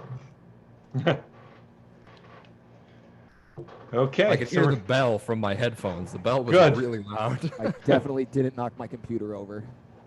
Good. Okay, so we're going to see that same scene, or we think we're going to see that same scene between Joe Lobb and Rigamarole based on what they think they saw. So let's see it. Dave, your microphone's muted. Hey, Mr. Attendant, this mechanical bull, it's malfunctioning. Yeah, just hold on. I'll figure it out. Yeah, I wish you would. I'm getting a little seasick here. The platform is just over there. I have to go turn it off. Yeah, do that. Oh, I mean, okay. It's separated. I saw it. Yeah, there's two things I have to do to fix it. There's some lever I have to pull and some chain I have to wrap around the bull. So, Well, do it. Hurry up. I'm getting seasick here. I'm really starting to. I guess it's this one. That do anything? Well, that's better. Yeah. Oof. Man. Don't you carnival guys have to get certified or something? This shouldn't happen. No, man. We just show up and they say you're on the bull or you're on the roller coaster or you're on vomit duty. I didn't get vomit duty today. Oh. Well, I almost am sorry that I didn't vomit because I'd like to see you on vomit duty. Well, look here. We could, of course, pay you back in free rides over at another ride.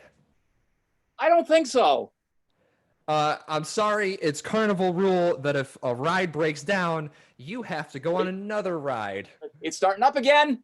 You didn't fix it. You didn't fix no. it. Oh, no. Hold on. I'm coming to help. I'm going to just take you off. All right. Yeah.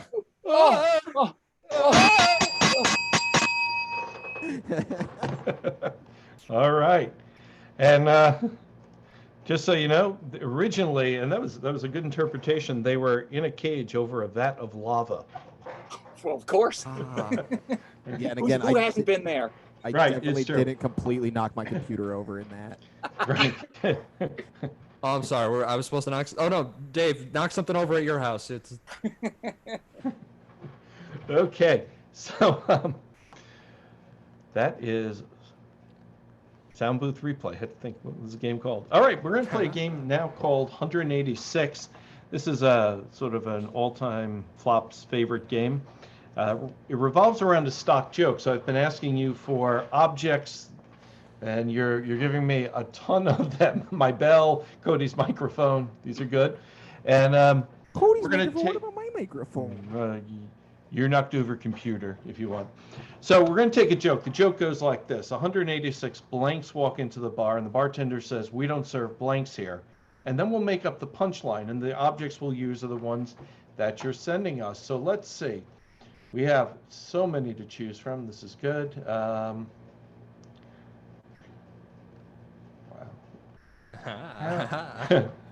Where do we start? Let's start with nail clippers. 186 nail clippers. 186 nail clippers walk into a bar. Bartender says, "We don't serve nail clippers here." And the nail clippers go, "Ah, you guys are ingrown." 186 nail clippers walk into a bar, and the bartender says, "We don't serve nail clippers here." Nail clippers say, "But we're so cuticle." 186 nail clippers walk into the bar, and the bartender says, "We don't serve nail clippers here." And the nail clippers say, "Maybe it's you who should be cut off." 186 nail clippers walk into the bar, and the bartender says, "No, we don't serve nail clippers here." The nail clippers say, "Oh, that cuts us to the quick." 186 nail clippers walk into a bar. Bartender says, "We don't serve nail clippers here." And the nail clippers are like, "Oh, come on, man. We're not that hard. We're just a simple machine." 186 nail clippers walk into the bar. Bartender says, "We don't serve nail clippers here. You're all rushing at me all at once." And they said, "Fine, we'll make a single file line." 186 nail clippers walk into the bar, and the bartender says, "No, we don't serve nail clippers here." And in unison, the nail clippers give him the finger. Okay, let's get a new one. We have a suggestion from, let's see who this is from. It's from Ben Tacos, 186 tacos.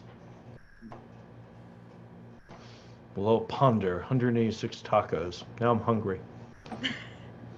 I just had tacos for dinner, actually. Lucky. Jealous.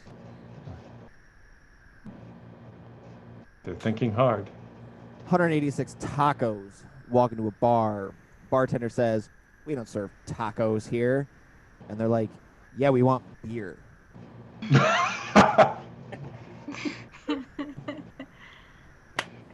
186 tacos walk into a bar. Bartender says, "We don't serve tacos here." Tacos say, "All right then, we're gonna make your life a living shell." 186 tacos walk into the bar. The bartender says, "We don't serve tacos around here." On the way out of the bar, a burrito says, "What, you're not going to put up a fight?" And the tacos say, "No, we're soft shells." 186 tacos walk into the bar, and the bartender says, "We don't serve tacos here." And the tacos think for a minute, and they say, "Couldn't you let us talk this over?" 186 tacos walk into a bar. Bartender says, "We don't serve tacos here." The tacos say, "We'll wait till you're drunk enough." 186 tacos walk into the bar. Bartender says, "We don't serve tacos here." And the tacos go, "Guac! I'm about to give you a pico my mind." Oh, double dipper. Go double dip. 186 tacos walk into the bar, and the bartender says, "We don't serve tacos here." And the tacos say, But it's salsa night." Oh, go ahead. We going? Okay. Go, Jess, you go. 186 tacos walk into a bar.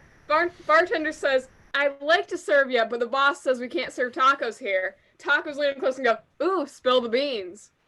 186 tacos walk into the bar, and the bartender says, "We don't serve tacos here." And the lead taco says, "Just for that, I'm going to sick my sister Margarita on you." 186 tacos walk into the bar. Bartender says, "We don't serve tacos here." And the tacos say, "Big mistake. We're street tacos way." Okay, new one. How about 186 stickers? This is from Michael, 186 stickers. From me? It's from you.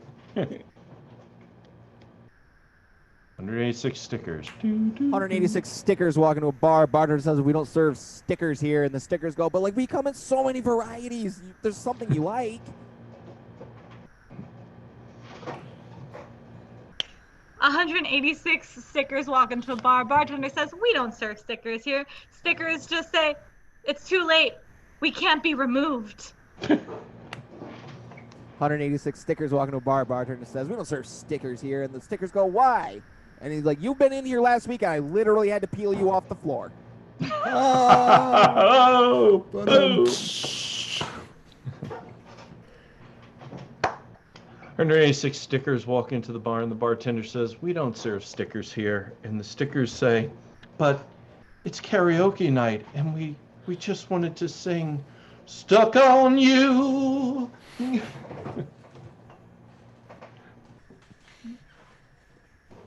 Okay, we need new one.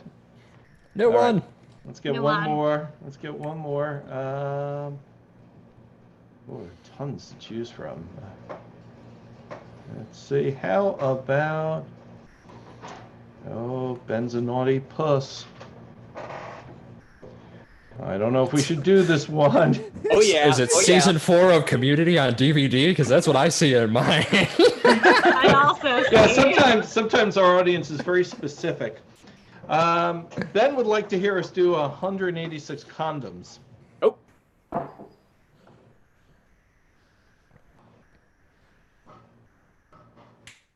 186 condoms walk into a bar. Bartender says, "We don't serve condoms here." And the condoms are like, "Hey, man, we're just trying to roll down." 186 condoms walk into a bar, and the bartender says, "We don't serve condoms here." And the condoms say, "You continue that policy, you're really going to need some protection." 186 condoms walk into the bar, and the bartender says, "We don't serve condoms here." And the condoms say, but we're ribbed for your pleasure. 186 condoms walking to a bar. Bartender says, we don't serve condoms here. And they're like, oh, that's a stretch.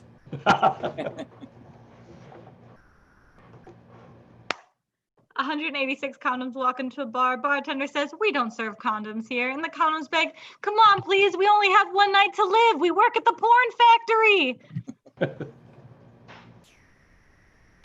186 condoms walking to a bar. Bartender says, we don't serve condoms here. And the condoms are like, hey, man, come on. Just like once for old time's sake. All those times we've helped you out when you're going into a place you knew you weren't supposed to.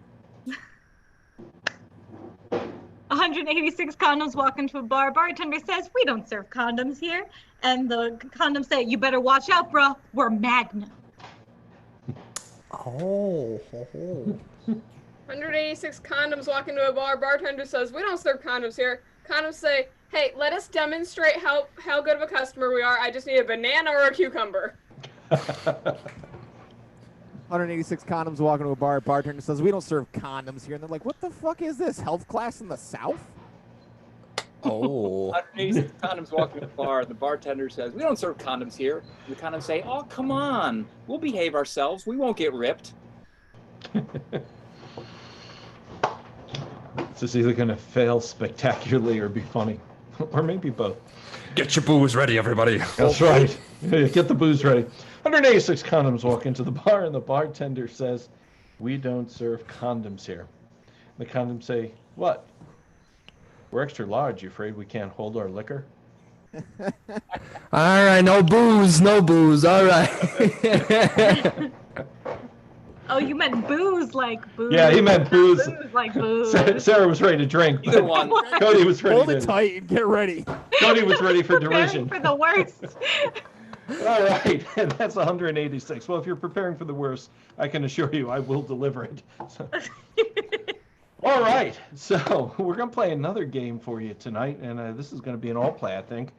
This is a game called Flops Tank, and this is another game that the troupe created in our bizarre COVID-19 rehearsal environment. We're having a lot of fun with these.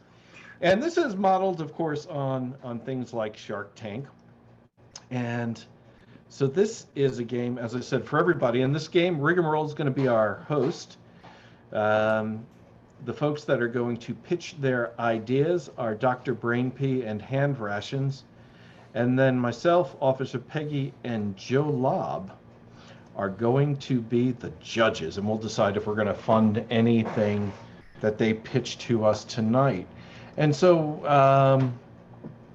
I'm going to take your suggestions from our last game and use them not literally, but to inspire our scene.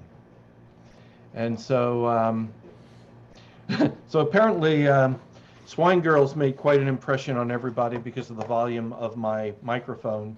And so one of the suggestions was extremely loud bell. And so we'll use that to inform our scene here on Flops Tank. All right, I have to become a disembodied voice. Yes. Okay. Tonight on Flops Tank, 3 judges from the Bell Manufacturing Enterprises will decide who goes home with some hard cash to use their money to make some invention magic. Our first contestant is a doctor from Illinois who once was able to win a spelling bee without uttering a word. They invented their invention during a trip to Disneyland. May I introduce Dr. Saul. Oh, how's it going there, guys? Just wanted to say, pleasure being on the show. Watched it a couple, 2-3 times. Really like the idea. So what I got going on is for about a couple, 2-3% in my bell manufacturing company. You know, there we make the best bells out of recycled materials. They're the biggest, the loudest bells, and yeah. So I'll give you. Hold on, check it out. Ting, ting, ting, ting, ting, ting, ting, ting. See how loud that was? Did you hear it? Did you hear how loud the bell was? So yeah, you know, and it's really easy to do, and we can sell it for like a huge premium because I mean, you just need 2 beer cans. I mean, how easy it is to drink 2 beers, you know? Jeez, guy. So yeah, what do you guys think? Well, I like the element of recycling. Ting ting. Recycling's great. I'm all for recycling. It's Ting. sustainable. It saves our planet. Please stop doing that, sir. Oh, sorry, just showing you the Yeah, no, I get it. But here's my problem with your invention. It's pretty obvious to me that you're making the bell sound with your mouth. No, it's definitely not that obvious that I'm making the bell sound with my mouth. It's not that obvious. No, it's all the ting cans, ting, ting. Yeah. Yeah, don't see like that. There's just a delay, Yeah, no, this isn't going to work if you have to be there and make the sound with your mouth for every single pair or bell sold. I mean, it's just impractical. Well, Like, even my cat here knows that that's just a ding-a-ling of an idea, Ting. right? I don't know. The cat liked it. I think the cat liked it. Look at me, cat. Now he's gone away. He's like circling the litter box. If I may jump in here, Jump in. I have a billion questions. The first, are you freaking serious? You are wasting our time and coming onto this show with a product that doesn't have a name, doesn't have a price point, and that you're obviously still drinking. Well, I mean, like you got to make the ting somehow. Ting. Look at that. You can use it a couple different ways. You can do it like ting, maybe like ting, or like a ting. Look at all those tings you can get out of there, guy. Do you come with the product? Are you selling yourself? I mean, I'm trying not to sell myself. That's what my therapist has been telling me to do. Make sure I'm like selling a thing, not me. Trying not to get attached there, guy. Yeah, So, nobody wants that. I mean, honestly, I think that is a more marketable item than whatever this ting ting thing you have going on here. I think the sound you make with your mouth could be marketable within the Southern Bell Company that I and many of my colleagues here are involved with, and we could network your voice into an Alexa-like doorbell system. I specialize in doorbells. I think that is more of a possibility, but currently, as in your current state, this is just a disaster, and no one should touch you with a 10-foot pole. I mean, I got a quite 10-foot pole. agree. You Americans, good Lord, boundless enthusiasm, zero comprehensibility. What? I don't think I will give you a farthing for your invention, but I Oh. would gladly pay Is that if like you a were beer? to take some elocution and diction lessons. A beer there, Good guy? Lord. Is it? Wait, you're gonna give me a beer? Is that what you're saying? No, I think I heard a beer from the guy. No, I heard not one beer from him. That's what I interpreted out of the thing. So I No. got a beer from him. I'll see his beer and raise him a Guinness ale. See, I told you he was gonna give me a beer. Told you No, ale is not beer, my friend. he was gonna give me a beer. Oh, We- Americans. Could we please, for God's sakes, could we please see the next person? Yeah. It this seems is the bullshit. judges were unimpressed with Dr. Saul's invention. Will our next contestant be more impressive? Find out next on Flop Tank. Dun-dun-dun-dun-dun-dun. Next up on Flop Tank. Our next contestant is a former member of the Scottish-Irish folk band, the Waterboys, formed in Edinburgh in 1983 by Scottish musician Blake Scott. She came up with her invention while trying to climb Big Ben using only pythons. Please welcome Sister Paul Brown. Hi, judges. Now, have you ever wished that you could have bats for hands? Well, have I got the product for you? Bat hands. They are great for so many reasons. Climbing, how I came up with this idea. An alarm system, like if somebody gets near you, these bats are going, "Meow, meow, meow, meow." And then you'll know someone is next to you. And also, if you need a loud sound, like this loud bell company, I guess, somebody sees you, they go, "Oh my God, holy weirdness, bat hands." To be clear, I got sued by DC Comics for this. Bat Hands is not Batman. Bat Hands is its own character, and that character can be you for just $49.95. Bat Hands. I have to say I'm intrigued. Does your sound range include the ultrasonic? No, they're just socks on my hands that I put part of a cereal box on.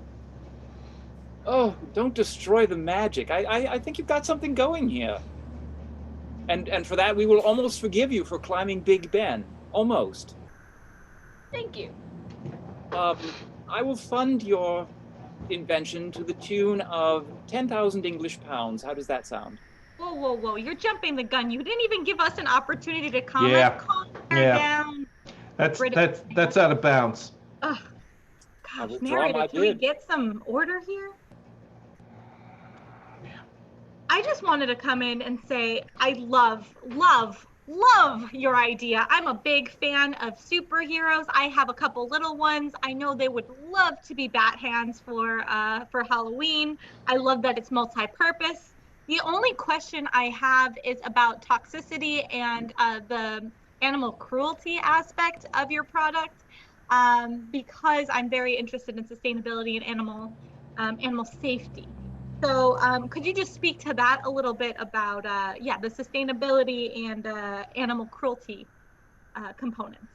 Yes, these are some very valid questions. My original idea was to grab 2 of the bats that were flying around my head as I was climbing Big Ben and just stuff them onto my hands and use them to climb my way up.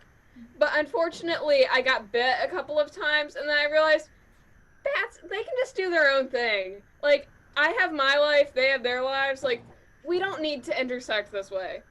So the actual bat hands, I just found some dust from around the house, and I was just like, oh, this looks like a bat. So was that dust once part of an animal? No idea. Is it now part of me? Yes. Great, thank you so much. I have to tell you, I like the entrepreneurial nature of what you're doing here. I'm going to treat this as a prototype, and that the next iteration will, of course, be better and more finely developed. But the question we have isn't actually from me. It's from my cat here. And he wants to know, are these bat hands suitable for petting? Can you pet animals with them, and how do they feel? So if you could answer Bowie's question, we'd appreciate it. Yeah, well, I'd have to pet the animal themselves. Do you like this? He I'm not does. getting much of a response. He seems to like it, yes. Okay.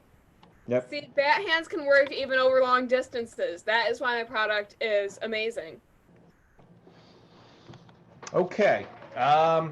I'm intrigued by this. I also am interested in this. I would probably give you 15 Bowie fur balls.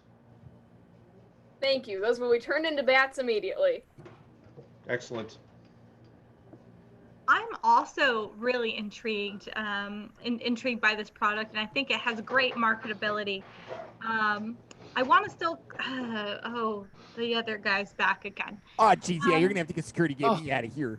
Please, go Right. away. I'm desperately afraid of bats. See, multi-purpose. God, I will no! offer you Dr. Saul and 15% in perpetuity for your bat hands, as long as they can keep him away from me. Mm-hmm. Second I that. would also invest in on that. Yes. Yes. It seems the judges have made their final decision, and the winner of this round of flops, Tank, is Bat Hands. Bat hands. Next time on Legally Flop from Tank. Batman. Next time on Flop Tank, DC Comics rolls in and takes over the entire operation. I was never here. This never happened. What? This did happen, and you'll see me in court. All right, that was a lot of fun. I think that's the first time we've played that game in a show. So good job, Flops, for creating that one. It's the We first cleared it up time. 2 weeks ago. Yeah, Yeah. first time we had a show since we came up with it. See, there you go. This is creativity in action, people. This is how it works. It's creativity at its finest. We have the best. That's right. For our final game tonight, we're going to play one that we have heard you enjoy. It's one we certainly enjoy. It's called Good Advice, Bad Advice, Worst Advice. So what we need you to do now in the chat box on YouTube, please send us questions that you need some advice on, and we'll wait just a minute for the lag. I think there's about a 10-second delay, and then we will answer your questions. And I will, while we wait for the questions, I'll put the order that I see us on our screen at the moment, so we know who goes when. Now I have Yeah, me too. Bad hands. Bad Copyright hands. strike. Whole Distinctly video's coming different from down. Batman. That's right. You can't go na-na-na-na-na. You gotta go na-na-na-na-na-da, na-na-na-na-na-da. Bad hands. Hand Okay. bats. Hand bats. Okay, Hand the bats. That's a questions single. are starting to come in. And let's start with a question we have from Michael. Again, the game is good advice, bad advice, worst advice. So one flop will give you pretty good advice, one flop will give you not so good advice, and one flop will give you horrendous advice. My tip is usually go with the horrendous advice. What's So- the order, John? The order is, apparently I just sent it to Officer Peggy. Why don't I send it to everyone now? I know, and well, you are to Only find Officer out. Peggy and I know. The rest of you can guess. Ah. All right. So Ah. the order is now distributed to all. And the first question we have is from Michael. Michael would like to know, dear Comedy Flops, how do I not suck at comedy? He would like to learn how to not suck at comedy. So, Dr. Brainpee, maybe you can help him out. Hey man, look, it's hard. I mean, you're gonna. Everybody's gonna suck at comedy. I mean, look at all comedians. They're constantly gonna be it's gonna be You need to kind of find what you like to laugh at. Just do things that you find are funny, and just put that out there. Because and that's what it is. Is just do it because you think it's funny. And eventually you'll find your audience, and you'll find people who also think it's funny if you just try to put it out there. So that's really all it is. It's just find your little niche in the world. Spoken like a true millennial. Those of us in Gen X with a little more life experience and a little more, well, frankly, Dr. Brainpee, resiliency, want your generation to acknowledge that Michael may be funny, right? And I'm not saying don't try. Right, but I am saying this, there is sometimes the hard reality of life, that it may just be that Michael sucks at comedy. Now, I've not seen Michael's comedy. Michael might be brilliant. Michael might be the best comedian in tonight's thing, right? We don't know that. But I think we have to try things, but be realistic with ourselves. When I was 5, I wanted to play center field for the Mets, and I sucked at baseball, right? Eventually, I had to be realistic. So I'm saying sometimes embrace your inner suctitude, Michael, if that's the case, okay? You see, Creme is onto something.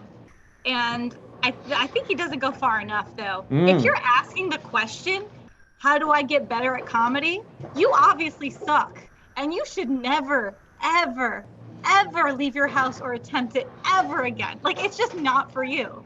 And that's okay, and you're actually sparing the world of your atrocious comedy attempts that you try to put on TikTok and YouTube and nobody watches. You get negative views. It's not a good time. Buy yourself a bunker. Go hide out with a cat, maybe a dog if that's your thing, and just never see the light of day again. Okay, that's hard truth, Michael, but I hope it helps. We have another question that someone needs some advice with, and it's interesting. We didn't do the cult game this week, but nevertheless, Ben asks. They want the cult. They want the cult. I can tell they're susceptible. Ben wants to know, should he start a cult around the cat? And I think he means my cat, Bowie. So should we start a cult around Bowie, the cat? So I think this one's fielded to me. Sure, Rigamarole. The answer is if you're gonna start a cult around a cat, that might be the safest option. But typically, cults don't go well. You got two options when you start a cult. Number one, it ends very badly with some violent acts by some crazy people, or it becomes a internationally recognized religion. And that's a lot of responsibility to put on Bowie, and I don't think that's really fair. So I would say, starting a cult around this cat, no, let the cat live its life, and you go on living the best life you can without worshiping a cat. Okay, yeah. And Rations, what do you think? I think this is a bit too cynical of an idea. I think every cat deserves to be worshipped, not just Bowie. So if you're going to say, oh, let's start a cult around Bowie, is your cat going to be okay with that? Is my cat going to be okay with that? I can tell you, I can barely even pick up that cat because she's such an independent person. So she obviously deserves her own cult. And there's probably cats I haven't even met that are like way holier than my cat. So like everyone just needs to get in a line. And then one by one we pick the cat that we want to worship. And if you're not first in line and somebody else picks Bowie, then tough whatevers. You've already got a cat right here who wants to be worshipped and needs your love. Okay. Well, yeah, that's heading in the right direction. Cats are certainly wonderful and mysterious creatures. The Egyptians knew this millennia ago. I say we forget Bowie entirely, and we go for cats in general. And what we would like to do in our cult, I think, is to take on the nature of cats ourselves. And the best way to do that would be by eating the cats. And despite all the rumors you've heard about Chinese restaurants, they're not true. You won't get served cat at most Chinese restaurants anyway. What we need to do is buy some land out in the middle of someplace deserted like Arizona or Nebraska and start a cat ranch and raise cats for food. Now, if you look at your typical cat, they're not very big. They don't have very much meat on them. So a good meal is going to be at least 4 or 5 cats minimum. So we're going to need them to propagate like crazy. And there are probably enough cities in the world that have stray cats that they'd be willing to send us. So if we consume the cats, we will ourselves in time become cat-like. And I think that's really what we're all hoping for. That's deeply disturbing. So I'm just going to go to the next question, Joe Lobb. So the next question that we have, I think we have time for 2 questions. And so the first question we have is, let me see, where did I go? Oh, Hannah wants to know, and I'm guessing, well, by the question that Hannah is a new mother, so congratulations, Hannah. And Hannah wants to know, should our newborn sleep in the bed with us at night? And I guess I'll take that one first. Hannah, I don't have children other than furry children, so I'm going to advise you to be really, really safe about this. Newborns are very, very small. Adults are normal size. And we roll around a lot when we sleep, and I wouldn't want you in any way to inadvertently harm your newborn, who I'm sure is lovely. So my advice would be really to talk with your pediatrician about best practices for caring for newborns and nurturing them and still helping them feel that physical connection that we know they need. But I would do that before I'd let your newborn sleep in the bed. So that's my advice to you on that. Officer Peggy, what is with the look? You see, you just want to consult doctors like doctors are going to solve everything, like they know science or something. And obviously, reading in the natural mothers blogs, right, that they have on Facebook, they talk about the importance of swaddling.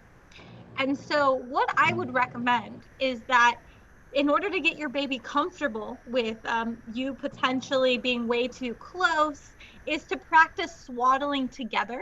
So making a larger sort of burrito-like structure with both of your bodies. Only start with one adult and the child to begin with. We don't want a sandwich situation where the baby's like an avocado and gets smushed. So just start with you and the newborn and swaddle together. I recognize that there may be issues with using the bathroom and getting up for water in the middle of the night. But I think you practice and you build up a tolerance until the baby is comfortable with being swaddled next to your body in the middle of the night, and you are comfortable being burritoed with your baby. What do you think, Rigamarole?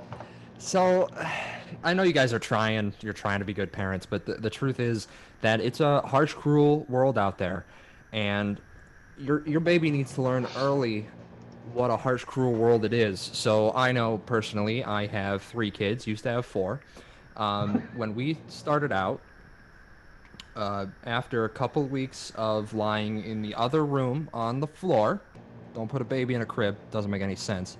We move them to the front yard, and then we slowly keep moving the baby farther and farther away from the house as they get older. And this is important to teach endurance for your child. Now, I'm not saying leave your child alone outside, abandoned completely. I'm not a sociopath. You leave it with a knife, or if you can afford it, a gun, and you let it go. The further outside of civilization you live, the further the baby should be from the house, in my opinion. If you got 15 acres, by 15 months, that baby should be at the end of 15 acres with nothing but a sawed off. That's just my opinion. Okay. Yeah. Well, I hope that helps. Put in here. Yeah. She never specified that the newborn was her own, that this was like her child. There was a that's high true. possibility that she found a newborn on the doorstep of her house and came to the comedy flops because she didn't know what to do with it. In which case, definitely let this newborn sleep in bed with you. Because otherwise, how are you going to learn its secrets? If you just like, no, this isn't an adventure for me, then you close the door on a world of possibilities. What if this child is Santa? What if this child is Harry Potter? You don't know who this child is, so you should just bring it into bed with you, and that's how you start an adventure. Moses, exactly, just like Moses. Yeah. I mean, Harry Potter is a strong possibility. Yeah. That all things to consider. Hope that helped you. Bringing something into bed can be an adventure, but it usually starts with tequila. Yeah, there is that. All right, I think we have time for one final question before we go too far down that road. And the final question is more philosophical, and we'll start with Joe Lobb, and I guess I'll finish it off. Joe Lobb, what are your thoughts on shovels? Shovels. Useful, practical, in close contact with the earth, durable. I think we can learn a lot from shovels. I think that shovels in history have been underrated. Yeah, I'm just agog at all the possibilities that are now opening up before me. I mean, what was the shovel's importance in the Revolutionary War, for example? There's a thesis right there, if not a whole book. To say nothing of other eras in history where shovels certainly did something important, but we just don't know what it is. So I say let's all think about and do research on shovels. And I see the day when every university will have a department of shovel studies. I think that's something we should all aim for. All right, thank you, Joe Lobb. Dr. Brainpee, thoughts on shovels? Yeah, I mean, I like shovels. I just think my Joe Lobb there, he doesn't see like the best part about shovels. Like, so the best thing about shovels. Okay, you also need rollerblades though. You need rollerblades. They're very important to this. Now you're gonna take a shovel, and if you're a person that lives in Ithaca, if not, I'm thinking Buffalo Street. If you're not, imagine a very steep hill. And what you do is you sit on the shovel, kind of like a witch's broom, you know what I mean? Where you got the whole thing coming out, kind of like your penis. And then you sit on it, and you have because it's coming out like your penis, Cody. Do the math. So you sit on it, right? And then you have the rollerblades out because it's going to be hard to hold your feet there. And you just go. You get a little bit of a start on the rollerblades, and then you sit down. Now you got to make sure you're fully seated on the shovel, because you really, really, really don't want any of those sparks going up your beehole. That's just not a good time. Take it from me. That's just, don't go through what I had to go through.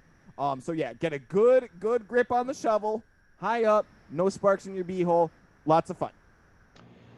Wow, that's a lot to unpack there, Dr. Brainpee. I don't know whether to take from it that you are shovel-shaped or that you've actually tried this. I just don't know. But my thoughts about shovel are decidedly different. I think shovels are tremendously important to humankind. And I cite one piece of evidence that our friend Buddha told us, which is simply this: shovel girl, world star. Okay? That justifies the complete existence of shovels as the greatest implement ever given to humankind. So if you don't know what I'm talking about, watch the video World Star Shovel Girl and join us. We're going to start a shovel cult. Be part of our shovel cult. Can you dig it? Yes, we can. All right. And with the horrified look on Rigamorole's face, I think that brings our show to conclusion. I don't know about you guys. I had a lot of fun tonight. This is good. And I hope everybody at home had a lot of fun. We like doing this. We still look forward to the day when we can do it for you live at the Haunt. If you are able to contribute to the food pantry through our GoFundMe, we'd appreciate it. The information's up on our Facebook page, so you can find us there. Follow us while you're there if you're not already. Certainly subscribe to our YouTube channel. But thanks for coming out. Thanks for your great suggestions. You guys are the ones that make this so much fun. And, you know, we do what we do because you do what you do. So you do you, we'll do us. And Michael, I suspect you're really funny. Okay, so don't. Wrong, not you. No, Michael in the No, chat. we know you are. No, we know Not that. to any single viewer. You guys told me I'm the pity Anyone party named out here. Michael, Yeah. you are funny. Right, exactly. Up to the Except We on also this- accept derivations like Michaela, Michelle, Yes, right, exactly. Mikhail. Mickey, Mickey. Mikhail. Yeah, all of it. Michael, All right. why? About Ricky. Gray area. So anyway, that's it for tonight. We don't know when our next show will be. We'll definitely do one in June, probably still virtual, possibly live, maybe both. Who knows? Stay tuned. Have a good week, and we're out. Deuces. Oh, Bye. no. And end it.